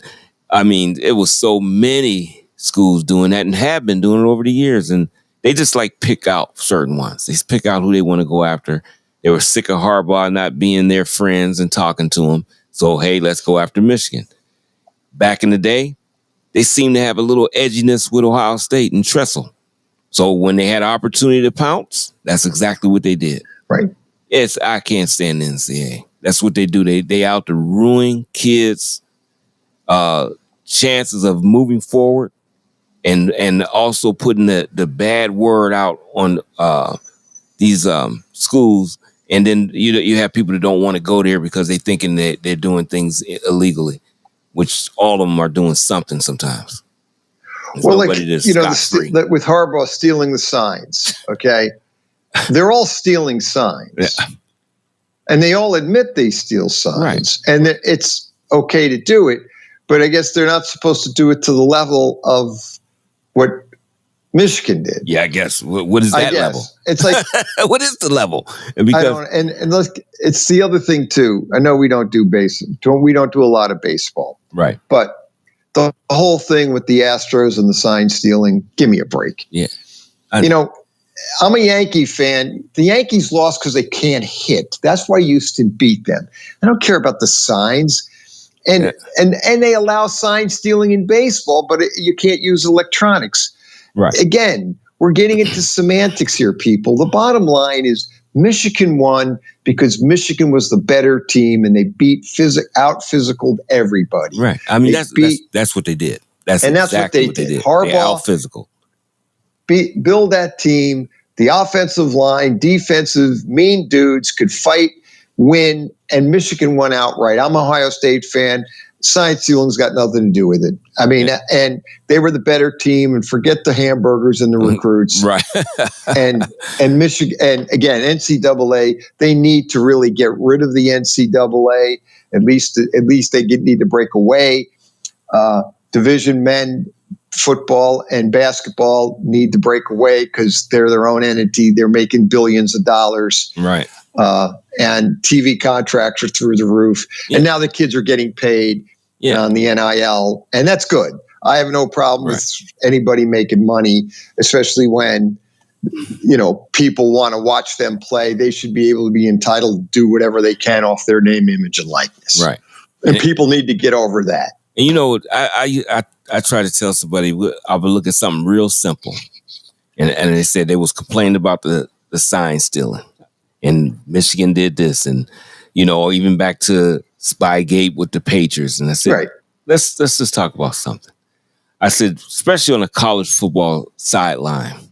I said, now, when you see a college football game, you see guys holding up, now they hold up pictures, different pictures of different things. Then you got somebody on the other side that's giving signs, and then you give somebody else with some more pictures. Now, why would they be doing that? Why would they have all these different? Now, what you got to figure out which one is the real one and which one is the false sign. So that lets me know that if you got to do that, you already know that's been going on for years. Why would they have to do that if they didn't think that was going on all the time? You got all these different programs to do that. That's because it always has been going on. Right. And they just try to do something to divert you knowing what we're doing by having these different coaches send in different signs at the same time. You just got to figure out which one is the real one. And by the time you do that, the play is already played. So it just doesn't make any sense to get upset at that. Here's an example for you. I remember Phil Simms is on Mad Dog Russo. This was, a year ago. And when the sign stealing thing was all up. And he said when he was with the Giants in 1980, he was in his second year, he was hurt. And they had just picked up a player off the San Diego Chargers practice squad or team that they cut. And the Giants had him. And they were playing San Diego. So obviously they knew all the San Diego Charger plays, okay? Right. And they knew exactly kind of what San Diego was going to do, all right? Mm-hmm. The final score of that game The Giants lost 44-7. And Phil Simms said, it didn't matter. We knew they were going to do. We just couldn't stop it. Right. Like, that's just like they executed the play that much better. We knew what they were going to do, where they were going to run, what they were going to do, and we couldn't do anything about it because they were a better team. Yeah, and they just executed the play so well. They blew us out 44-7. Yeah. And that's so, I mean, that's what always cracks me up with this whole sign stealing crap is people act like, oh, no. It still comes down to talent and what you can do, because on the flip side of that, we look at the Super Bowl with Tampa Bay and the Raiders. Yeah. They knew everything the Raiders were going to do before they did it because they never changed their offensive signal calls. They never did anything. So Tampa Bay knew. I mean, they were actually on the field calling out. John Gruden was actually calling out what they're getting ready to do, and they would stop it. Well, that team was very talented in Tampa Bay with great athletes. One of their best defensive teams maybe of all time. I know. One of the best teams of all time defensively. So, I'll do this and that to stop this play, and I got the athletes and the guys that follow their keys to what they're supposed to do in this circumstance, and we'll stop it, and that's what happened. So that's the flip side where you can stop. But if another team has the athletes and can do something a little different off of that, they can still win. And that's why I say that doesn't mean you have to execute. Football is in most sports is execution. If you can't execute, you will not win. Physicality and execution. Yeah, that's basically it. I mean, and that's what, if you ever notice, you read articles, but I mean, I hate to go like Ohio State all the years in the 70s when Woody coached the team. Woody didn't have a elaborate offensive scheme. Nope. You knew what he was, and you knew what he was going to do, but you just couldn't stop it because he would practice he would practice 10 plays, like all just the same plays, but those guys just executed. He went out, recruited the players to play the positions. Mm-hmm. John Hicks, the big line, Chris Ward, all the big linemen, all those guys. He had the offensive line just practice and were like in sync. And then the running backs, he had great running backs with speed that could hit the holes, and the holes were big. And you had Archie and Pete, and you can go down the great running backs, but it was just pure execution. Right. And I always made the crack that every time the ball was inside the 10-yard line, everybody in the stadium knew who was getting the ball because they lined up in that T. I call it the wing T, where the backs spread out three in the back, and everybody knew who was getting the ball. Pete Johnson, everybody knew. The offense knew, the defense knew. 85,000 people back then knew. That's how old I am. It held 86,000. Ohio Stadium had 86,000 people, and they all knew who the hell was getting the ball. Right. Yep. And it's been like that. It used to be like that with John Brockington. All the same thing. Same thing. You knew he was getting the ball, and they couldn't stop it. Right. So, Woody Hayes used to hand the ball off to John Brockington. I remember that back in 1970. He must have wore Brockington out, but he loved John Brockington. 6'2", 230, 225, strong and fast. And I remember listening to the games on the radio because nothing was on TV back then. You'd listen to it, and every other was Brockington for 6, Brockington for 3. It was John Brockington the whole day. Yeah. And Woody was just pounding John Brockington and winning 35-3 or 42-10. And it was just pure, unadulterated John Brockington running behind that giant offensive line. He would just blow people off the ball and run John Brockington. Yeah, I think they said that one game it was a record. They was playing Michigan State, and I remember that too. John Brockington ran the ball 15 plays in a row. And it was all variations of the same play, off tackle, right up between tackle and guard. Same play going one side to the other. And he ran the ball like that. But they couldn't stop him and went straight down the field. They did not throw a pass. No. They ran the ball all the way to the end zone. That's insane. You already know that's what they're going to do. You couldn't stop it. So, well, that was it. And I mean, and again, Woody didn't care. they all knew what he was doing. Yeah. I mean, the game that you referenced, I had to pull it up because, Ohio, that was at Michigan State at Spartan Stadium. Okay. Ohio State won 29-0. And all you basically had was, like you said, you had John Brockington just absolutely crushing down the field, banging him up, down, off tackle, off the center, bang down the field. Yep. And it was just an unbelievable, it was Woody Hayes at his finest, but Ohio State running the ball. And I'm sure Michigan State did not score any points because Ohio State had the ball the whole time. Yeah. And it was the John Brockington show. I a lot of times, and I do talk to Ohio State fans, and I've like you said, you done gave Harbaugh a lot of credit. You haven't been against him. I would always want, if I'm Ohio State, I want Michigan to be good because it just highlights the Big Ten so much better when those two teams are good. And now that you got these other Pac teams that came from the West Coast in there, that makes the conference even better. Why would you want Michigan to get hammered with all kinds of things and be just... No, I want them to be good. That makes exactly. That makes even better when I beat them. You need right. Yep. This is what always amazes me. No, if you are a real football fan, and you might be Ohio State fan, and I am, but I want Illinois to be very good. I want all those teams. I want them to be good. I want Ohio State. I know people with the SEC, but that's why the SEC teams are good, because the teams are good top to bottom or better. I want Ohio State, and I want Michigan to be good, Michigan State to be good, Illinois to be good. I like the fact Fred Bielema was out in Illinois developing that team, making it hopefully as good as he made Wisconsin, because that makes the Big Ten a better conference. Right.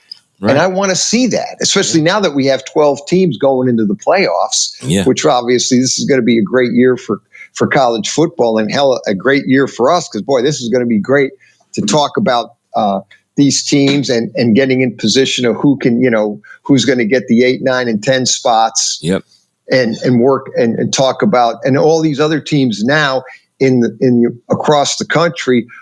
There's so much more interest in their schedule, in their season, because now that you've expanded the playoffs, they have a chance of getting in, where last year they're not in the top 4. All of a sudden now they're playing to play in some bowl game that means nothing. Well, now they're playing to get into the top 12.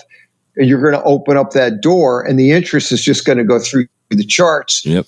Because people are going to be really paying attention, because their team may be getting in as an 8 or 9 seed, where last year that wasn't going to ever happen. Yeah. So I'm definitely looking forward to it. Absolutely. So that's going to be probably like the best thing. But get back, Harbaugh's a great coach. I think the Chargers are going to be good. They are the LA, but we still call them the San Diego Chargers on this show. Wish they'd go always. Yeah, they will always be the San Diego Chargers, and they need to put the team back. And then here's the other thing. I was just thinking about things I was talking about blunders, and like the biggest blunders in sports. Mm-hmm. And Seattle Supersonics, not having a basketball team in Seattle is a blunder. But I think one of the biggest blunders, and you probably remember this, back in I believe it was 76, the New Jersey Nets sold Dr. J to the Philadelphia 76ers for $3 million. Right. Because they were merging with the NBA, and Roy Bowe could not afford the fee, so he sold Dr. J to the 76ers. Yeah. You talk about an incredibly dumb move. I mean, do you believe that Dr. J basically grew up in New York, grew up out in, I believe, in the Roosevelt, New York. Yep, right. Right? Mm-hmm. He was basically a New Yorker, and you sold him one of the most, he was the ABA. Yeah. He was a legend of New York. He was a legend in the ABA. Yep. He was across the country a legend. Yep. Because there were people like me that loved the ABA, and you love that wide open and those players, just the way the game was played. But Dr. J was the ABA. Yep. And the Nets sold him to Philadelphia. Yeah. Like, couldn't you go get a loan for $3 million? Couldn't you do something? Call one of your buddies and say, look, I'm going to sell Dr. J. Can you loan me the $3 million I need? Hello? Yeah. I mean, that was very stupid. He actually sold Philadelphia a championship. Yes, he did. Because they had opportunity to win some before that. You know, Portland stopped them from getting there and everything. But they won in 83 when they got Moses Malone. Oh, yeah. That beast. Which may be one of the, again, you get in the conversation of great teams in the NBA. It's the 72 Lakers is always in the conversation. The 67 Philadelphia 76ers with Chamberlain and Hal Greer and Luke Jackson. And 83 Philadelphia 76ers are in the conversation for one of the greatest teams ever in the NBA. Yeah, it was something. And that was a great team. Philly had maybe two of the greatest teams ever. The 72 Lakers are in the conversation, but 83 76ers and the 67 76ers. That's what it took. The 67 76ers, that's what it took to beat Bill Russell and the Celtics, one of the greatest teams ever, which goes to show you how great Bill Russell was. Mm-hmm. I do digress, but I was thinking about the 76ers and the Nets selling Dr. J to the, and I just remember when that happened, and I was thinking to myself, I go, how stupid. I would remember I was in college. I was 20 years old. I don't know why. I just remember. And I remember hearing that on the radio. And I thought, why would you do that? Mm-hmm. Why would you sell Dr. J to the 76ers? So you could, because they had to play that fee to get into the NBA. Right. Yep. And that's why he did it. He said he didn't have the money. And I thought, you are an idiot. You can't get a loan. You can't pick up the phone. You can't figure something out. You sell the greatest player in the ABA to the 76ers. And yes, they got into the title game that year and lost to Portland and Bill Walton. And then ultimately did get it in 83 when they got Dr. J. Moses Malone. Yep. Who was, again, one of the most underrated, one of the greatest centers, but very underrated because people forget about him when they talk about centers. Oh, yeah, they don't even talk about him. They don't even talk about Moses and Nate Thurman, who I think is also a great center, underrated, and both rest in peace. Great ball players have passed. But I thought Nate Thurman and Moses Malone are two of the most underrated players and least talked about. Right. Yep. But I keep going back to the 76ers and the Nets selling Dr. J. I mean, what the hell is wrong? You gave away your franchise piece, the ABA piece, to the 76ers for $3 million. Yep. What a dummy. What? I mean, yeah. I mean, hello? Yeah. McFly, anyone home here? No, nobody's there. Nobody was home. But I was thinking, I had to get that off my chest because I was thinking about it this week. Why, I don't know. I was just thinking about blunders. And the other blunder, I don't know if it's a blunder or maybe great move of all, one of the best, was when Red Auerbach traded Joe Barry Carroll away and got Robert Parrish and the draft pick, which was Kevin McHale from Golden State. Mm-hmm. That basically gave them, and then they got Bird in the draft. That basically sealed, that gave Boston the titles that they had. Right. Yep. You got the Robert Parrish, Kevin McHale, and then you drafted Larry Bird. And that's something there. I mean, and that was incredible there. And the other team that I have to admit might be one of the greatest teams was the 86 Celtics when they got Bill Walton, and Walton played on that team. And here's one. And I saw a picture of Bill Walton. They showed a team picture of Bill Walton. And honestly, I didn't know really. He was not 6'11". He didn't. And this came out later. Bill Walton did not want to be listed as a 7-footer, or that he wanted to be 6'11", because he didn't want to be a 7-footer in the program. Right. That was his own personal choice. But they show him standing next to Robert Parrish and McHale. Honestly, he's got an inch on each one. He's 2 inches taller than McHale. I didn't realize he was this big. He's standing there. And I was like, oh my God, Bill Walton is mammoth. And when he stands next to Kareem, Kareem was probably closer to 7'4", I think. And Walton was probably 7'2", maybe he's even pushing 7'3", because Kareem still got Kareem is taller than Walton by not a lot, but he's still taller. Right. But you could see that Walton's not 6'11", and Kareem was never 7'1" either. Yep, that's something that but a lot of guys did that. They would fudge that thing. Right. They all fudged their size and their height and their His weight. was different. His was going lower. Most of them went higher. Yeah, he was. Yeah, because Walton didn't want to be known as a 7-footer. Rest in peace, Bill Walton, too. By the way, passed this in the last few months. But yeah, and a great, a great player. Just the injuries really.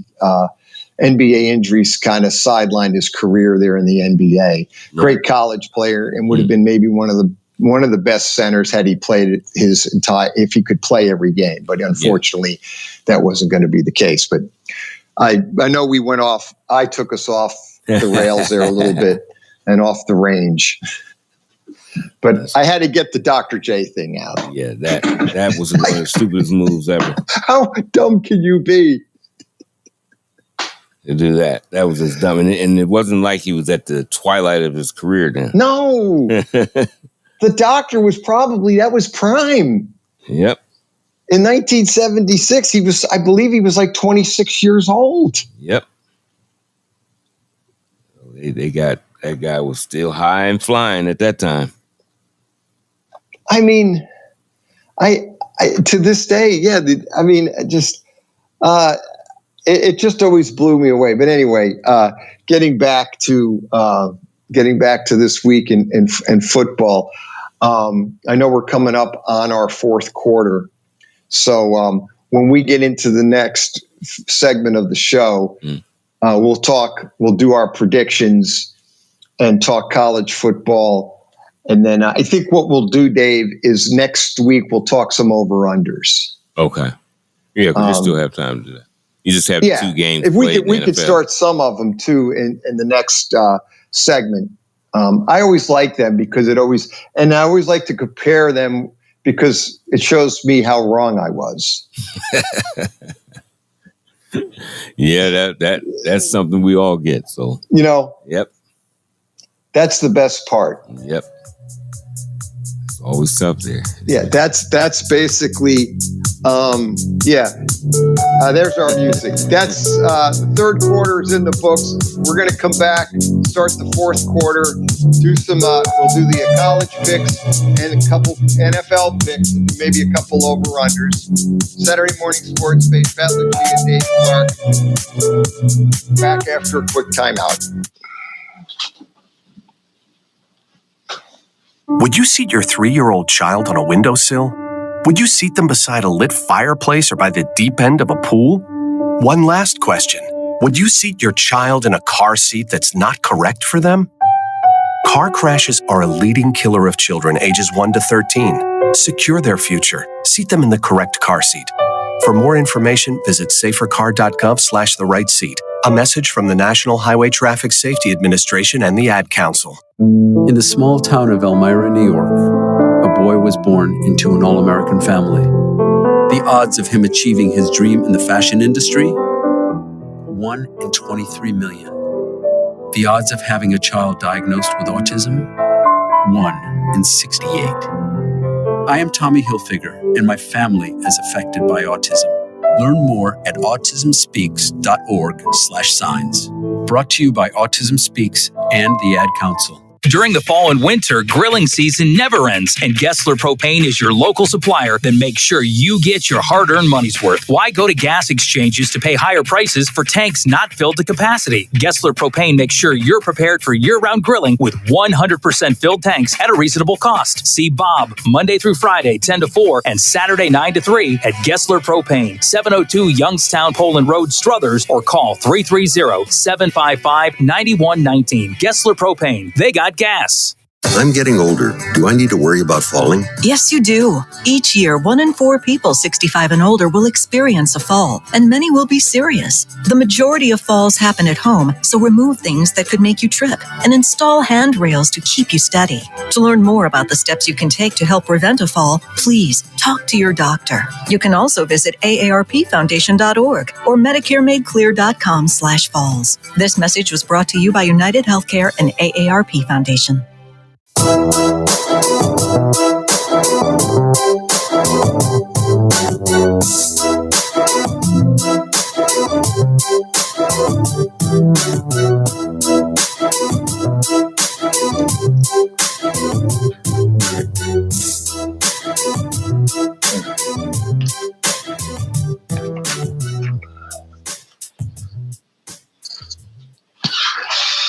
Saturday morning sports page back at you. Fourth quarter of the show. Pat Lucia, Dave Clark, 330-707-4202. I'm talking about Dr. J being sold to the Philadelphia 76ers. The late Roy Bowe, late owner of the New Jersey Nets, just made that decision. And it says here, basically, he did that in October. That transaction occurred in October of 1976 when he sent the high-flying and electrifying Julius Erving, a.k.a. Dr. J, to the Philadelphia 76ers for $3 million. There you have it, Dave Clark. Mm-hmm. One for the books. I tell you, one of the stupidest for the books. Yes. And he handed the Dr. J over for $3 million, and Philadelphia 76ers got in the finals that year in 77, lost to Portland and Bill Walton 4-2 in its 1977 NBA final, but then they won 4 straight over the Lakers in 1983, and that was with Moses Malone and Dr. J. Yep. And I believe they only lost 1 game in the playoffs in 1983. Yep, because Moses had predicted by saying 4-4-4. And that's it. And it almost happened. 4-4 for Moses, man. Moses was, like I said, one of the most, in my eyes, one of the best centers, underrated, very underrated. No one talks about Moses Malone, or they talk about Nate Thurman, another great player. Went to Bowling Green, Ohio, and played for the Chicago Bulls and the Cleveland Cavs. And Nate Thurman and obviously Moses are in the Hall of Fame, deservedly so. Yep, absolutely. And obviously with Dr. J. But yeah, that was sticking in my proverbial crawl. For some reason this week, I was thinking about Dr. J being sold to the Philadelphia 76ers. Yep. So looking at, like I said, we covered the quarterbacks, the contract situation. Deebo Samuel will probably be playing his last year in San Francisco. Rumor is, since they signed Ayuk, that means that they will probably trade Deebo and save $9 million. Right. And they need that money to sign Purdy, the quarterback. Yeah. Thank you. When they better get, you just got a call just came in. Oh, good. Yep. Is that it? Yep. I think they're in. Is it Irish Mike? Good morning, Pat. Yep, there it is. As it is. Irish Mike. Well, we've been waiting. We've been waiting. 0 college football last week, but it's the official opening weekend of college football, and there's some really good games on tabs, and other schools are holding scrimmages later on today. So Yeah. at least some of the games should be somewhat interesting, I believe. Yep. And competitive. Yeah, and unfortunately, you were talking about scrimmages, and Ohio State is holding their scrimmage down there at OU at starting at 3:30 and you'll get to watch that, I believe, on CBS. Yeah. For what it's worth, department, and that will probably be over after the first quarter, if that's being. Yeah, well, they kick off at 3:30, be over by 3:45. Yes, that's probably well put. Yes, 15 minutes, we'll know who's going to win that game. I think I saw a thing that said Ohio State has a 99.99% of winning the game. Weeks ago, that Kent State plays three. Obviously they play their conference games, but they play 4 non-conference games, and 3 of them are brutal. I know they're opening up Pitt today down at Pitt Stadium where the Steelers play, and they played 2 other top 20 programs this year as well. To obviously, maybe those days, Dave, are coming to an end, because once we get to this 32 team Division I football, these are our best 35 programs, and you other people, you're on your own. Right. Right? Yep. That's what we're going to come to eventually, right? Yep. With the NFL. Yep, it seems that way. We're going to get there. I wouldn't doubt it. No, I agree with you. I think basically this will be good, is hopefully we'll get away from the scrimmage games. That these teams will stop putting this, as you would refer to them, Irish Mike, as scheduling wins. And maybe these schools like Ohio State, to name one, will actually start putting legitimate teams on their schedule, like back in 1975, when their out-of-conference schedule was UCLA, Penn State, and North Carolina. Mm-hmm. Why? I remembered. I was a sophomore down at Ohio State. I went to those games. I didn't go to UCLA because I was out there. But they played North Carolina, and they played Penn State at home, and they played at UCLA. That was their out-of-conference. Maybe, I know we'll go back in a time warp, but maybe that'll come up, and they'll start to do that with the conference expanded playoff. Maybe we'll see that. Yeah, it's a possibility that could happen. But that would be pretty good. Since we have you on the phone, Irish Mike, I have 1, 2, 3, 4, 5, 6 games to pick, college games. Okay.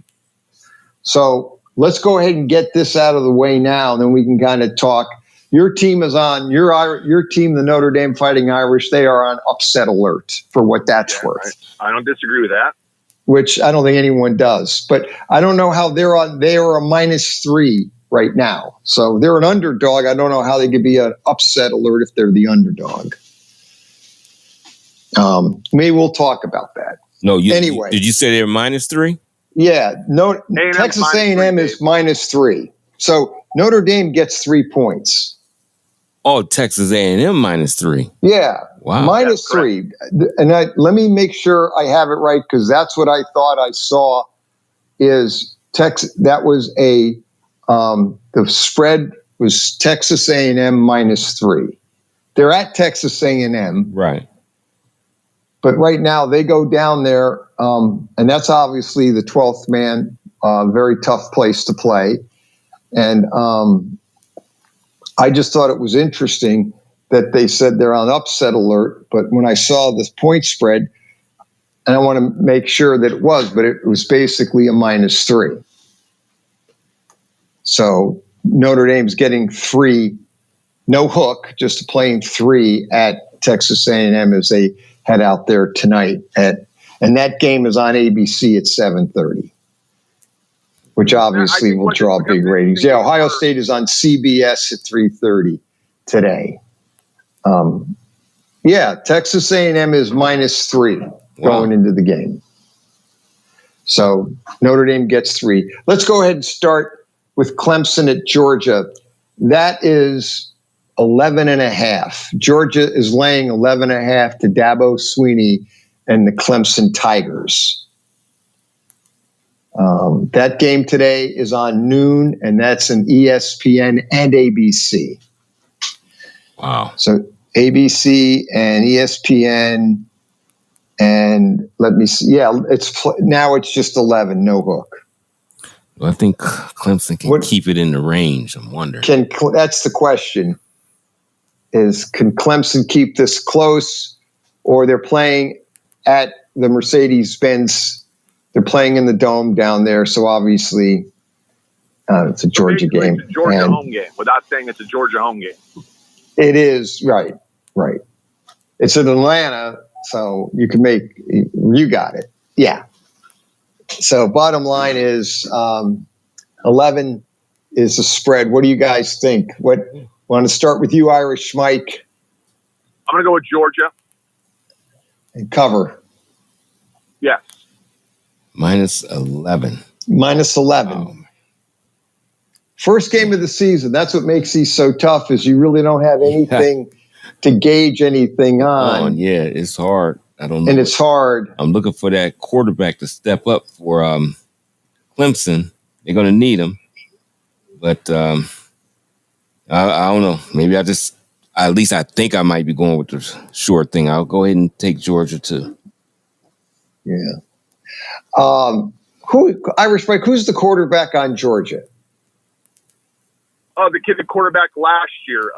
He's returning the starter. Oh, I'm losing my name there, but he started all the games last year. He started 13 or 14 games for Georgia last year. He was pretty good. Yep.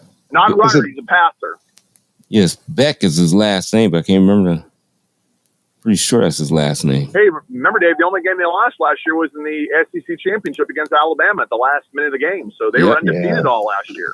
Yep. Carson Beck. That's it. Mm-hmm. Carson Beck. He's the Heisman Trophy. At least if you're betting, I believe right now he's the odd favorite. It's early yet for a Heisman Trophy, but I believe he was the odds favorite to win it. But that means nothing because you have a whole season. So he comes 6'4", 220. Okay, I'm going to go ahead and I'll go Georgia too. I just think that Clemson in the Dome, Georgia, I think, has got a lot to play for. They probably think they should have been in the Final Four last year. I think they should have, too. I thought they were the fourth best team. I don't think it would have mattered because I think Michigan wins it going away anyway. But, again, I guess the only question is if Georgia's in it, who do you leave out? And you get into that whole discussion. So let's move on. Let's look at the Penn State at West Virginia. That's today at noon. That's competing against Clemson, Georgia. That's on Fox at noon. And the spread on that is 7 and a hook. West Virginia's getting 7 and a hook, so that's the underdog here. I'll take West Virginia in the points, Pat. Yeah, because I believe they can score. Yes.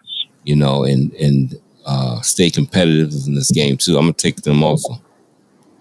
Yeah, Drew Allard, obviously the Penn State team, and yeah, I tell you what, West Virginia is a tough place to play historically, and it's going to be a rocking and rolling down there. I hate to keep going chalk, but it's not chalk, but I have to go West Virginia too. I like the 7 and the hook. I think they can keep it close. I think that that's going to be a good game to watch. I think Georgia could be a blowout game.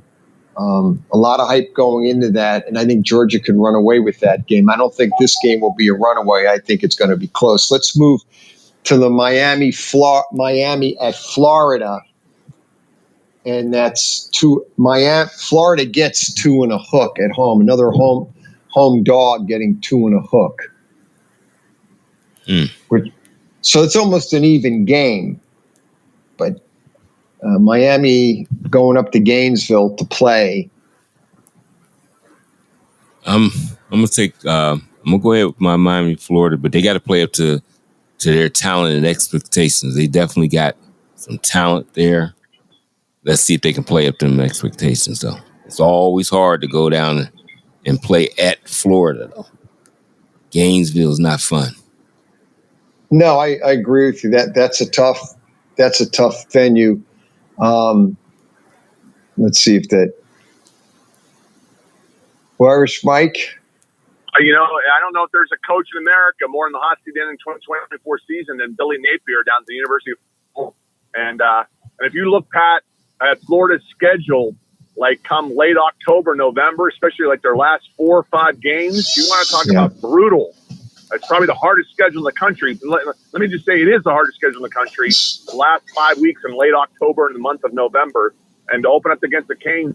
And I'm not trying to make you laugh, but the Florida administration might be on it. If they lose at home to Miami, say by 10 points or more, the Florida administration might be on a coaching search first thing tomorrow morning for the 2025 season. Because, like I said, Billy Napier is on the hot seat. So I'm going to go with the Miami Canes to win this game.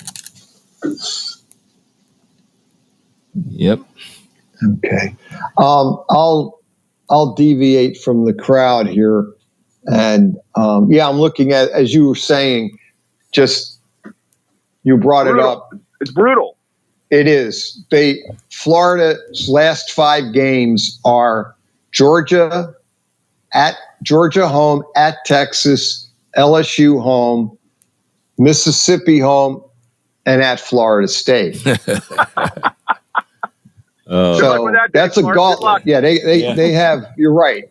And poor Billy Napier may not be around to coach those teams. Man. He may not be there. Or I don't know if they'll keep him to carry it out, and then ultimately, they've had a lot of problems in Florida as far as coaches and keeping coaches, and it's not quite the program that it used to be. It's fallen off, and they're in that SEC, so they don't really get any breaks there playing in that conference. Now you throw Texas and Oklahoma in the SEC, that makes that conference that much better. But I will go with Florida. Maybe the team will win it for Billy Napier, and he gets to keep his job because he may go week to week with his job. And you may be right, Irish Mike. Correct. He needs to win and continue to win, because if he slips up and they don't, as you said, they don't really have, and even they're out of conference. They have Miami.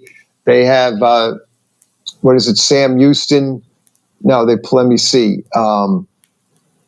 They play University of Southern. They play Central Florida is their other out of conference game.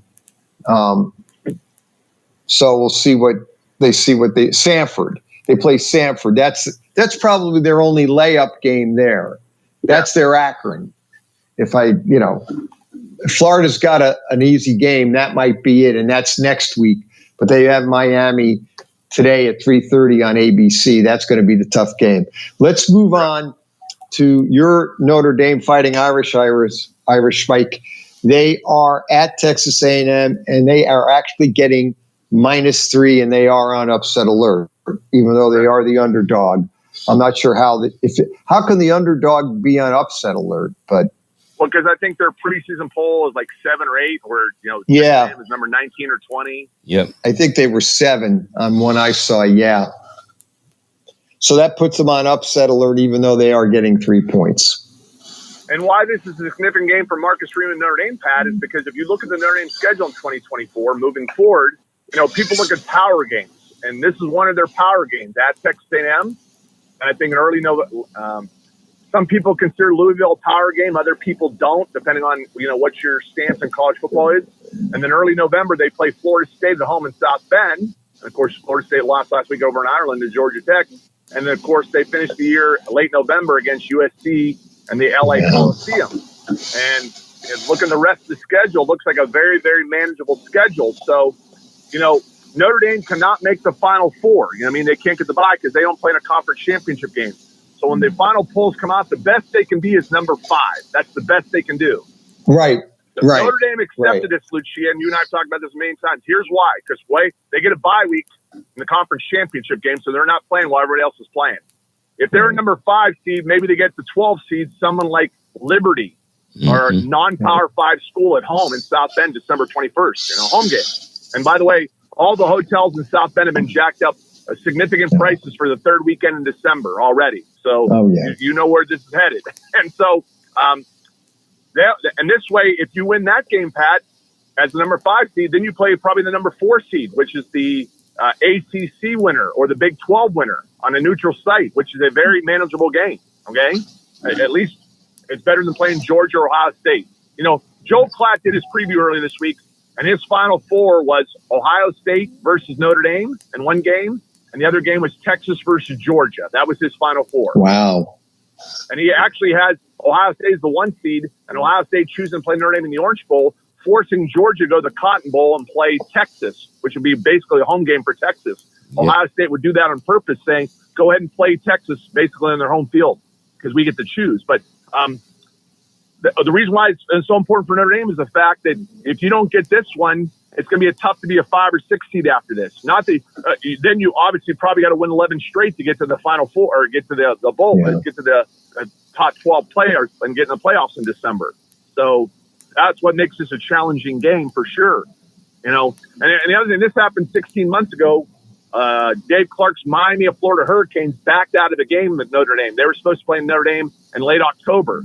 In May of 2023, they canceled the game. They got out of it, said they had scheduling snafu. So instead of playing Miami of Florida this year, which would have been another power game, they're playing Army in Yankee Stadium in November. So that's how the Army game came about, because Miami of Florida canceled with Notre Dame about 16 months ago. But having said all that, you know, until Notre Dame proves that they can win in a hostile environment on the road, especially at night, you know, it's going to be 90 degrees, heat, humidity down College Station, Texas. Yeah, it's going to be bad. I'm going to have to go with Texas A&M until they can prove that. And I think Notre Dame's really, really good this year, Lucia. I'm just telling you. But their offensive line has a combined 6 starts. This is a very, very young and inexperienced offensive line at Notre Dame, which we normally don't hear. That's usually the strength of their team. Their offensive line going in this game is most certainly the biggest weakness on their team, without question, by far. Yeah. You're right. They looking at their schedule, they have a very winnable schedule. They really don't. They play Florida State November 9th. That's the other ranked team they play, and USC. And who knows what USC is going to be. Everybody's kind of, no one has any idea how that team's going to be.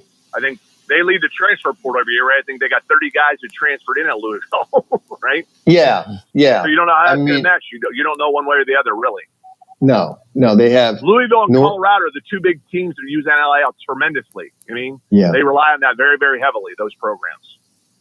Yeah, they do. And I mean, you know, again, Louisville looked good last year, but toward the end of the season, they kind of fell apart, and they ended up being a mid-ACC team. I had some hope that they would be better. The ACC would be a little bit better, but again, it was not the case. So, what is your take? What do you on your Notre Dame at Texas A&M? So I said, I've told Notre Dame fans this week, the last big road game I can remember them winning was back in 2012, then, and we beat Oklahoma down in Norman with Brian Kelly and Manti Te'o.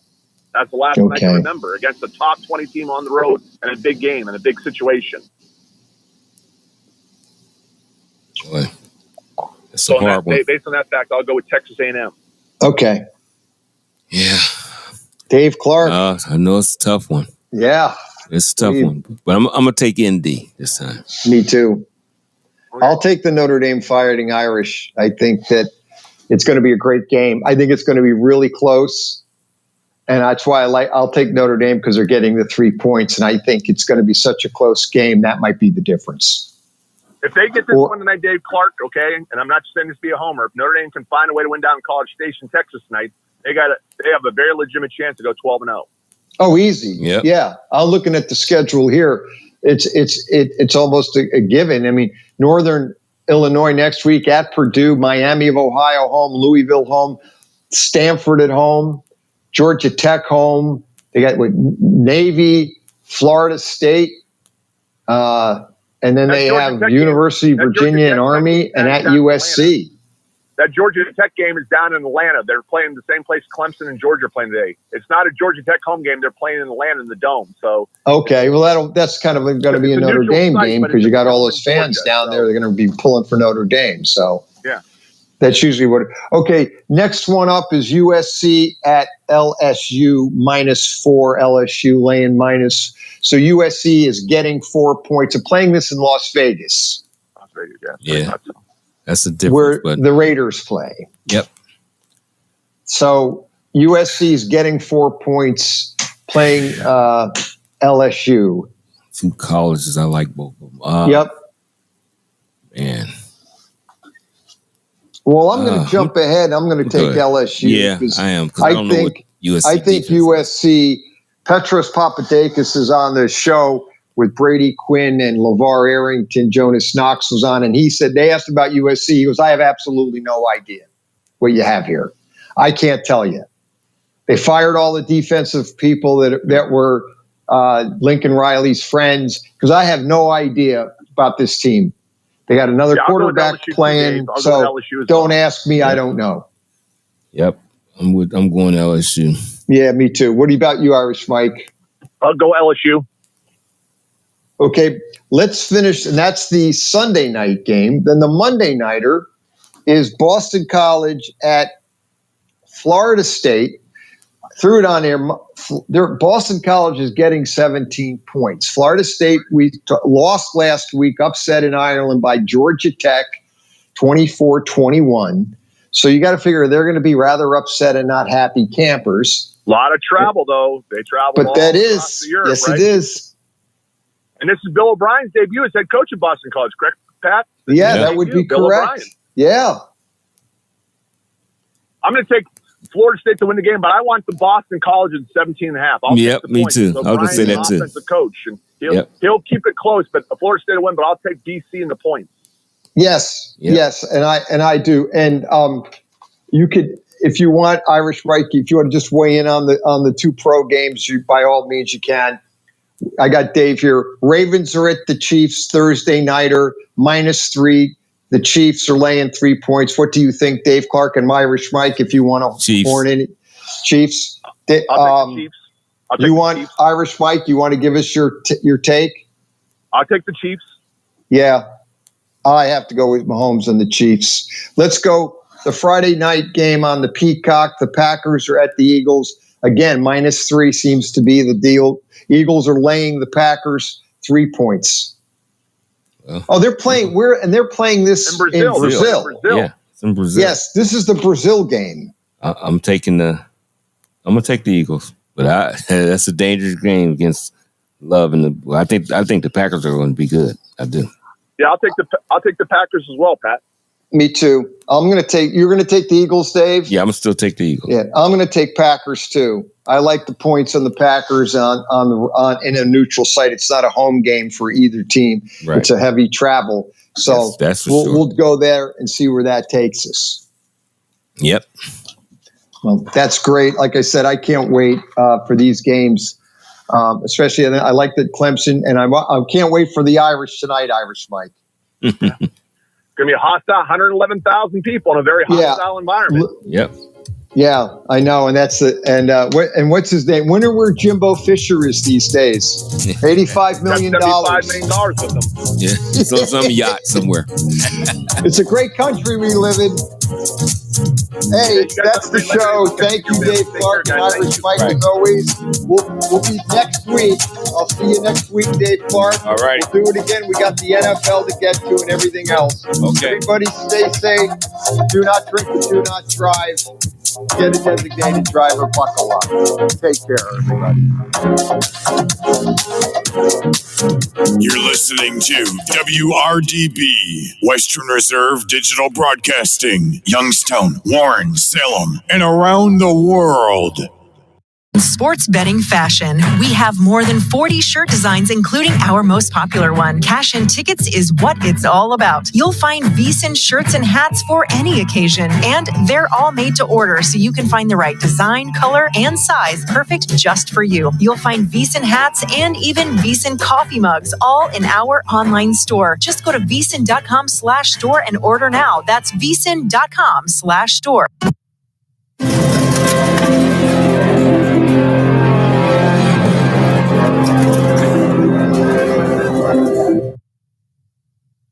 This is VSiN, the sports betting network.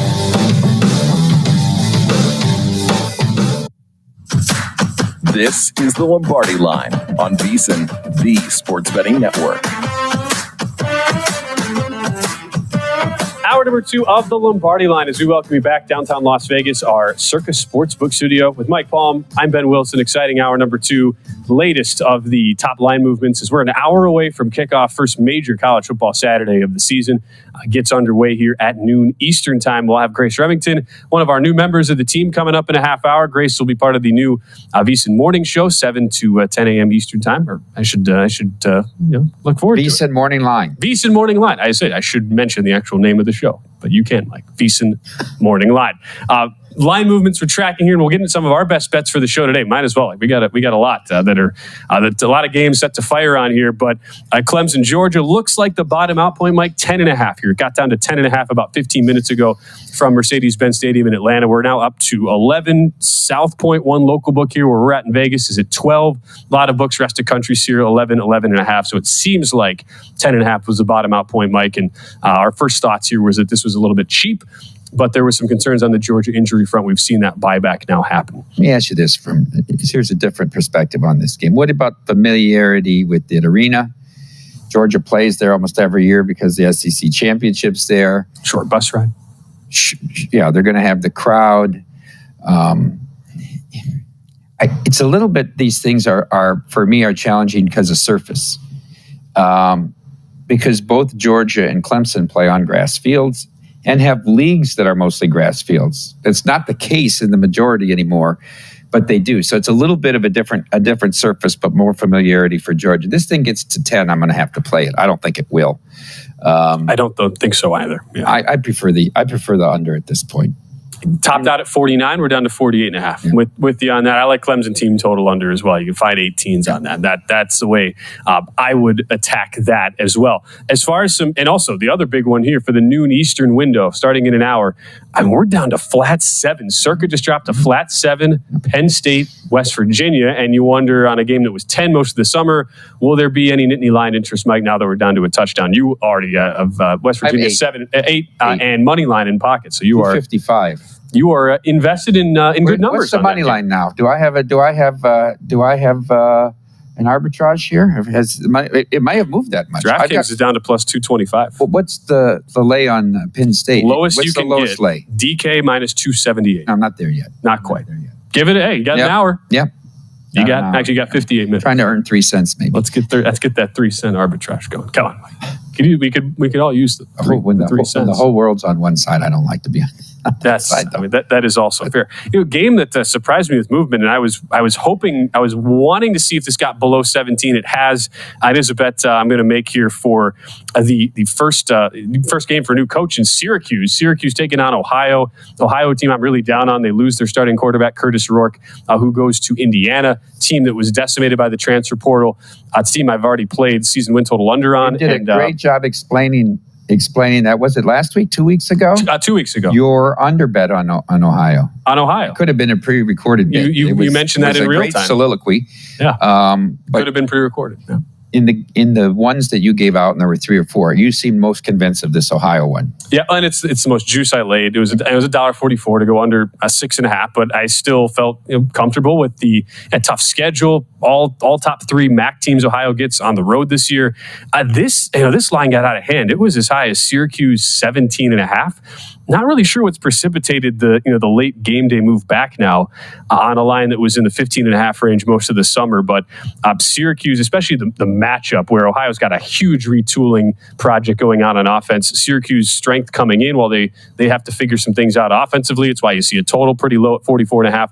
I do like the orange today. You can get 16 now at multiple shops in the market there. Was McCourt forced out at Ohio State? Why would he go from Ohio State to Syracuse? Do you know the story? I don't know. Does he want a job in sports media? Is he a journalism guy? What's the move to Syracuse for?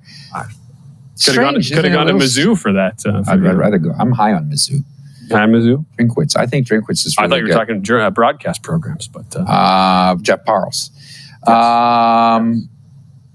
I think Missouri football is going to be very interesting this year. 51-0 Thursday night over. They're only plus $2 to make the playoffs here. And Mississippi's now, you have to lay a price, yes, on the playoffs.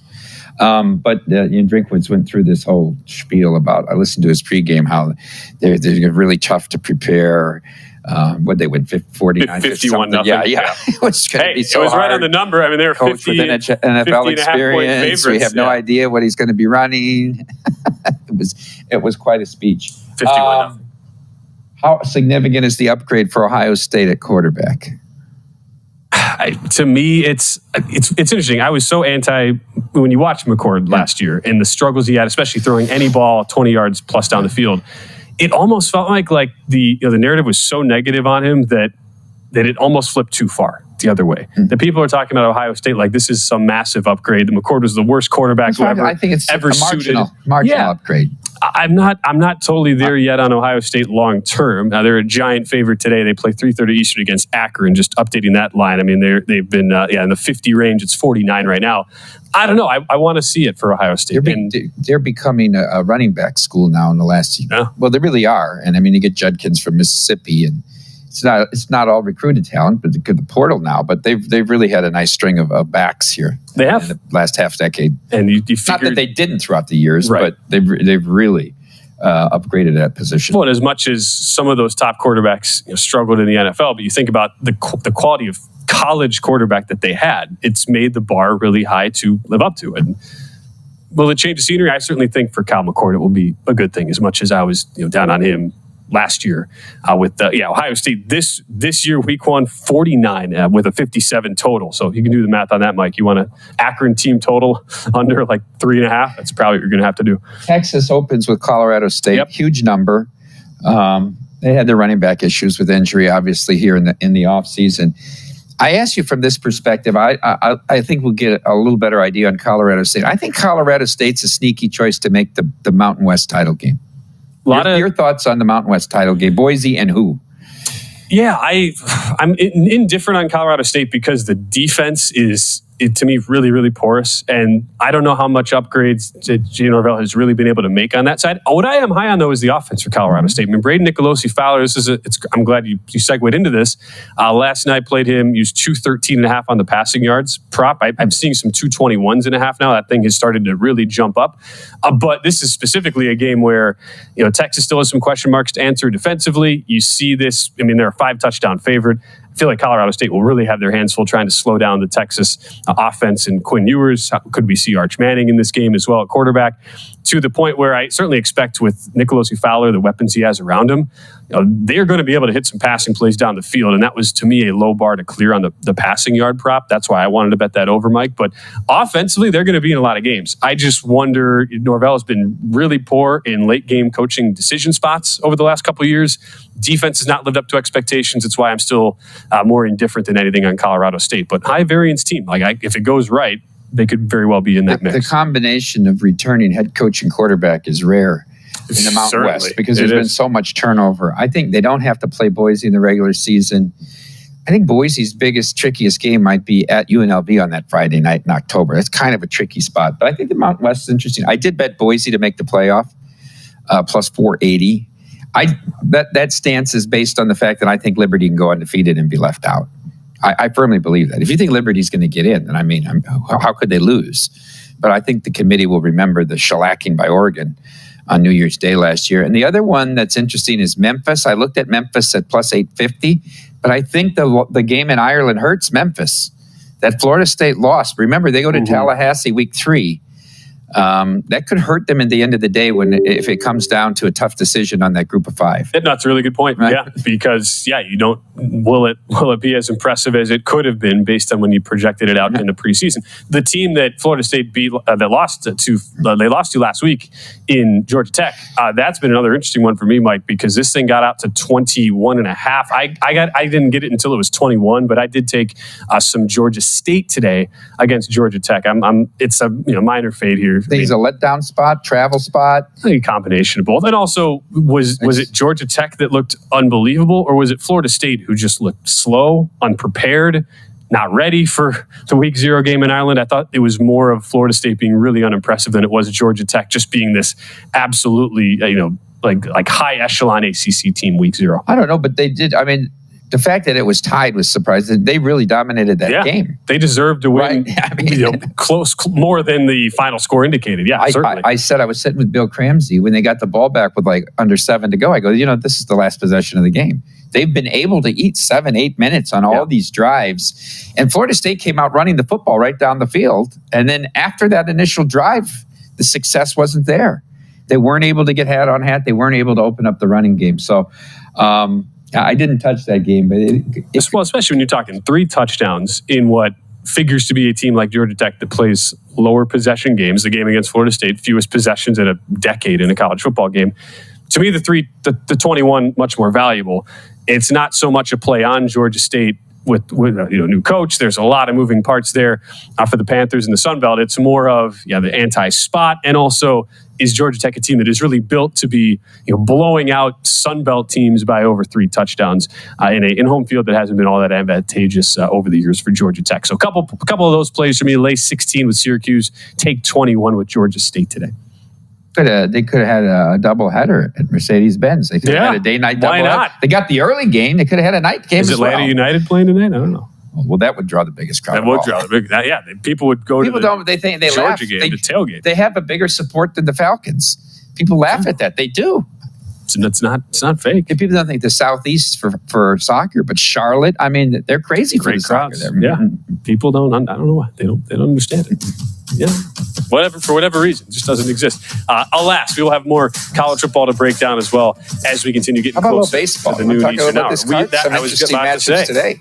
Mike Palm, big baseball bettor. That's why the people are flocking in, getting their tickets in. We'll talk some baseball on this Saturday. They're all coming to see Scooble. We'll break it down next on the Lombardi Line.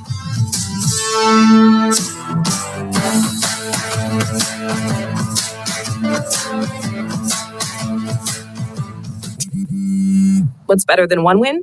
3 wins. With Straight Savings, you keep your own phone, get 1 line for only $25 a month with real unlimited data, and get rewarded with a $200 phone credit